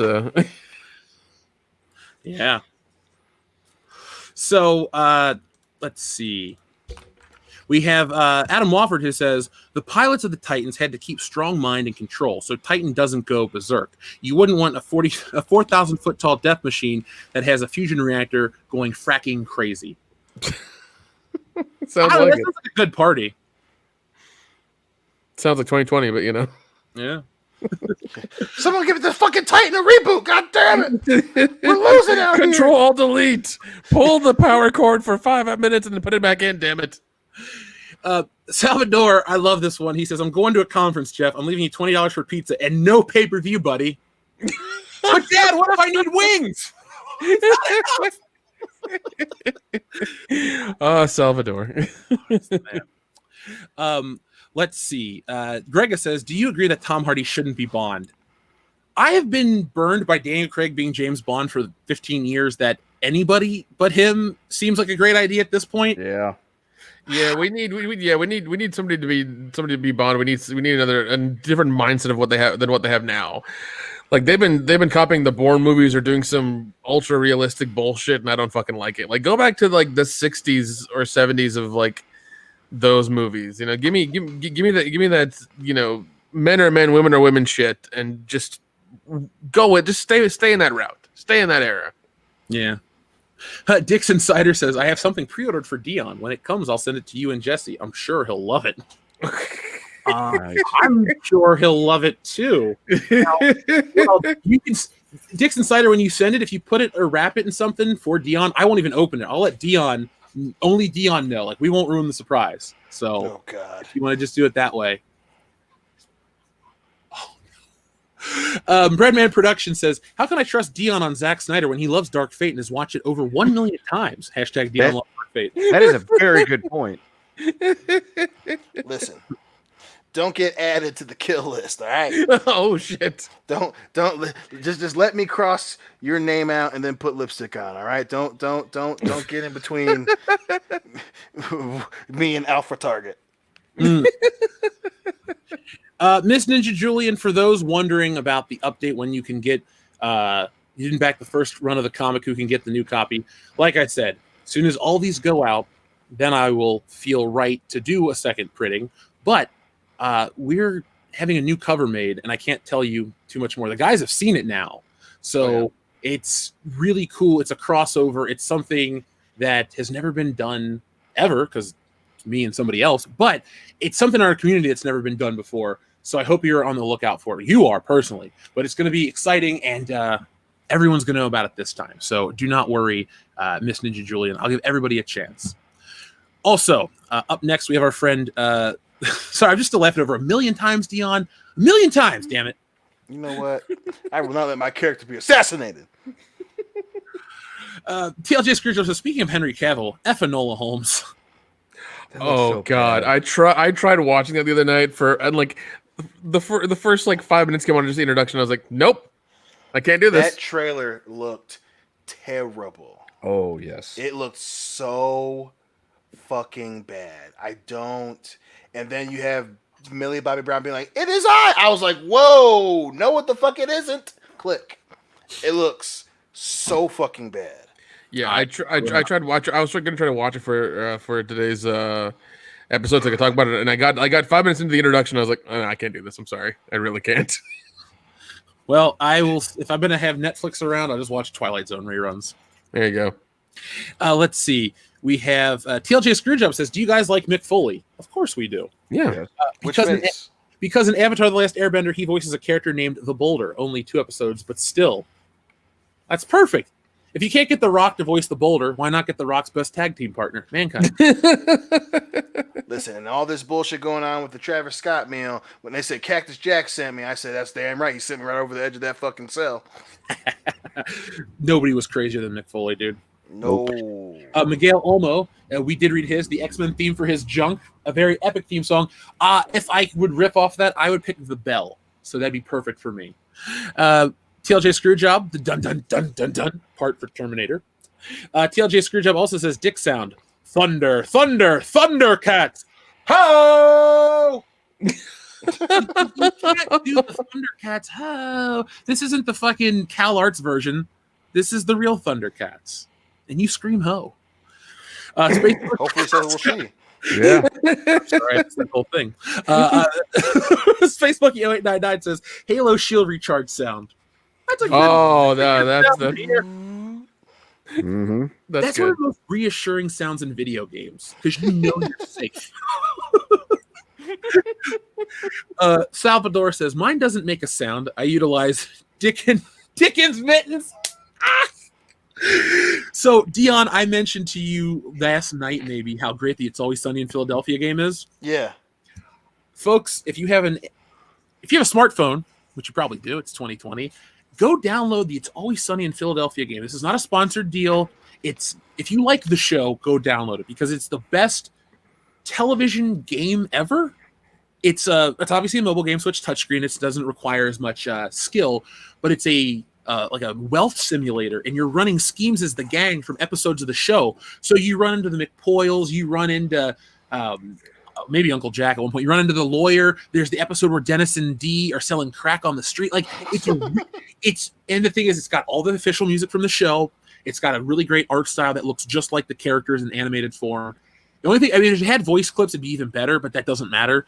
It's such a fun, addicting game, and I can't recommend it enough. So, Salvador, if you're listening, yes, you get to use kitten mittens in the game. That's one of the schemes I run. Makes $1 trillion an hour. Yeah, that's a real number. So, TLJ Screwjob also says, has Kendo figured out what a Zendaya is yet? It's big no. Still unsure. TLJ Screwjob says, dick sound. Make my monster grow! Come on, guys. God, Rita Repulsa. Rita Repulsa doing sexy talk might be the most revolting thing I've ever heard of. In my entire It's truly evil. It's truly Yeah. evil. If you ever It would wanted be, to yeah, drive it someone would, mad. That's how you do it. yeah, it would be like hearing Fran Drescher like climax. It's the same thing. Yeah, but I just want to hear that once.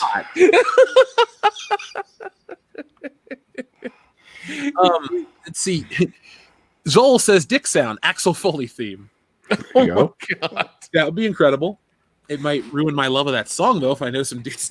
Or if it's not the song, it's just a clip of him being like, "Hey man, that's I it. open no banana, but tailpipe.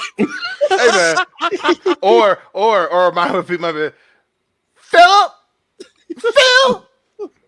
I told you, come on, give me a kiss, baby. He said it wasn't Phil, and I said that's Phil. He said you don't come home no more. Come on, Phil, give me a kiss, baby. What's all this gun hostility, man? You changed, man. Scene and he plays Nanny Girl by Vanity 6 in the background. Nice. Oh my god, that would be. You could also have the scene where he's like, "Boss Dick's got to stay limp."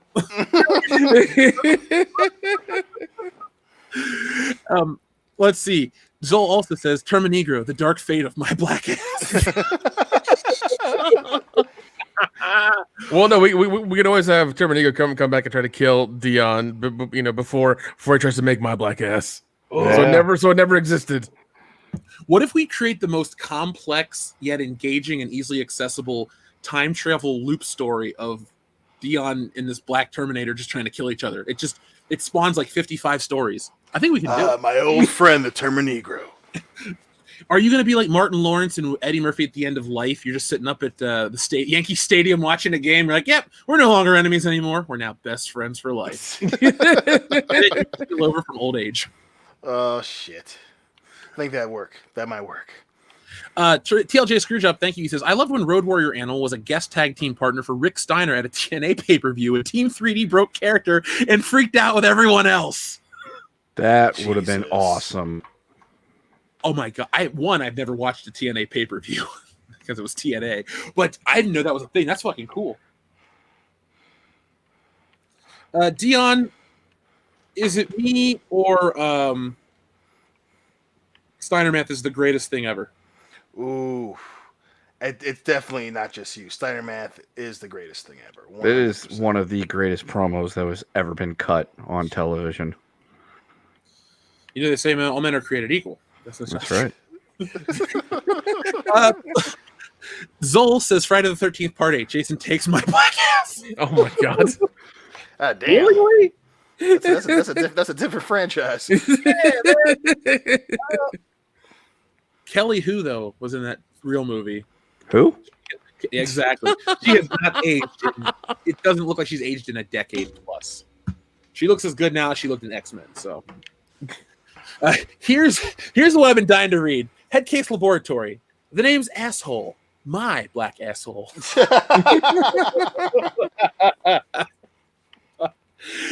Zoll again says, "Girl, if you were Mary Jo Kopechne, I'd put you in the trunk of my car." Oof. Wow. For those out there who aren't history buffs, that is the chick Teddy Kennedy killed. Damn. Yeah. Allegedly killed. Sorry. Zoll had posted, Zoll had posted that earlier and then removed it. I thought he was embarrassed. I didn't want him to be embarrassed because it's fucking hilarious. And then Yes, it is. they sent this a super chat. So thank you, Zoll, for everything tonight. But it's WCBS, man. Yeah. Have fun. That's all we ask. Come here and have fun with us. Chris Lotto says, Willie Nelson's song, "To All the Black Asses I've Loved Before." I think many rappers for plagiarism. Basically the same song. Willie Nelson, I was reading the story again. I mean, obviously this is an old story, but about him smoking weed on the roof of the White House. Like, who does that? Willie Nelson. Okay, obviously. Yeah, but like, if you guys were going to have dinner with a president that, any president, it doesn't even have to be the current one. If you were going to go to the White House and have a dinner, would you go up and get high on the roof? Yes. I mean, I feel like that's the best ending of the day. You're like, man, I'm up here on the roof of the fucking White House, getting high as shit. Yeah, the most secure building in the world. Getting stoned. I am high in the house. I'm in the house high. You feel me, Mr. President? Jacob Kaiju says the deep fake of Back to the Future is creepy. Yeah, I don't like Tom Holland in Back to the Future. That's weird, man. That's strange. Borders on Zol, blasphemous. yeah, it is blasphemous. You don't that movie. Don't touch it. Zol says Raiders of my black ass. He also says my black ass to the future. I will only allow Tom Hardy to play Marty McFly if it is in my black ass to the future. Yeah. Talk about brand suicide. Let's see. Headcase Laboratory says, "Do you expect me to talk Scorpio?" No, Mr. Asshole. I expect you to tell me the secret of my black ass. We've created a monster. My black ass has created a monster, folks. Yeah. Space Monkey 0899 says, "In the Secret Service of my Majesty's black ass." We also have Adam Wofford who says, "Other fun fact, the Sister of Battle love the Emperor. Most they will kill anyone that disrespects the Emperor, like Dion loves Terminator Dark Fate." It's heresy. It's treason then. Adam Wofford, we just read his, and then finally we have our friend Barney the Spaceosaurus woke Reeks, who says the Ebola Holmes movie is inspired by a series of 6 YA novels from 2006 to 2010 titled The Enola Holmes Mysteries. Oh, that explains it then. Yeah, they must have done so fucking well. Yeah, because like Ian McKellen did one where he was like old Sherlock Holmes, and that one was actually really good. You know. But I can't. No, this one I couldn't watch. Nope. Ninja Lawyer Steve, thank you again. He says, "You think you created a monster? Just you wait." Oh god. we have you guys making us all those posters for next week, so this should be fun. I can't wait. And then Zol says, "Thank you, Zol." He goes, "My black ass at Blood Fart Lake." Oh my god. The show's come full circle, folks. We finally did it. So, guys, next week will be our first show of October. We will have fun little games and some Schlocktoberfest stuff on the channel, but we'll be doing a lot of content for the entire month. And I don't want to speak for the guys yet, but we are working on something for Halloween night. I think we all are pretty much available to do it Saturday. But it's going to be a party, to say the least. So, y'all got my black ass clutching pearls, says Dixon Cider. What? That's his message. You got my black ass pearl clutching. Oh god, Disney's up my black ass. Shit. Oh god, and then finally, Headcase Laboratory says South Park: The Fractured My Black Asshole. Oh my god, So good, so fucking good. Can we all dress as a character as Dion in Dark Fate? Sure. So thank you, Miss Ninja Julian, for being an awesome mod tonight, as well as Dr. Coffee El Salvador and everyone else who's helping in the chat. Thank everyone else in the chat. You guys, we had an awesome show. We couldn't have done it without you because we are a very interactive podcast. So is there anything you guys want to say before we close this out? Because Jesse and I are going to be drinking quite heavily. We've kind of started, if you can't tell. Really quickly. I did a what is it? An episode with Etapakuyan's Place to Be Reviews on Monday. Did an Monday night Going in Raw episode 119, where me and him interviewed Jennifer Thomas from Session Girls, and her journey trying to become a wrestler and starting her new business and that whole thing. It was very interesting and very fun. The stuff she does is really, really interesting. Definitely go check it out. Yeah, I did see that you were a part of that. So there you go. Place to Be Reviews, guys. Etep's a cool ass dude. Oh, dude, I love him. He's fucking awesome. Yeah, all those guys. Etep, Salvador's 2 Cent Toys, the Rage of the Lost Flicks, Men's Room, all those channels. Part of the Fandom Menace. And if you're looking for more content, highly recommend all of them. Their names are in the chat. You see them all the time. And they create good stuff themselves. Actually, great stuff. So from all of us here at World Class Bullshitters, thank you for watching. Come back on Monday, 11:15 a.m. Eastern Standard Time on the YouTube channel for a video, the Mulan China one.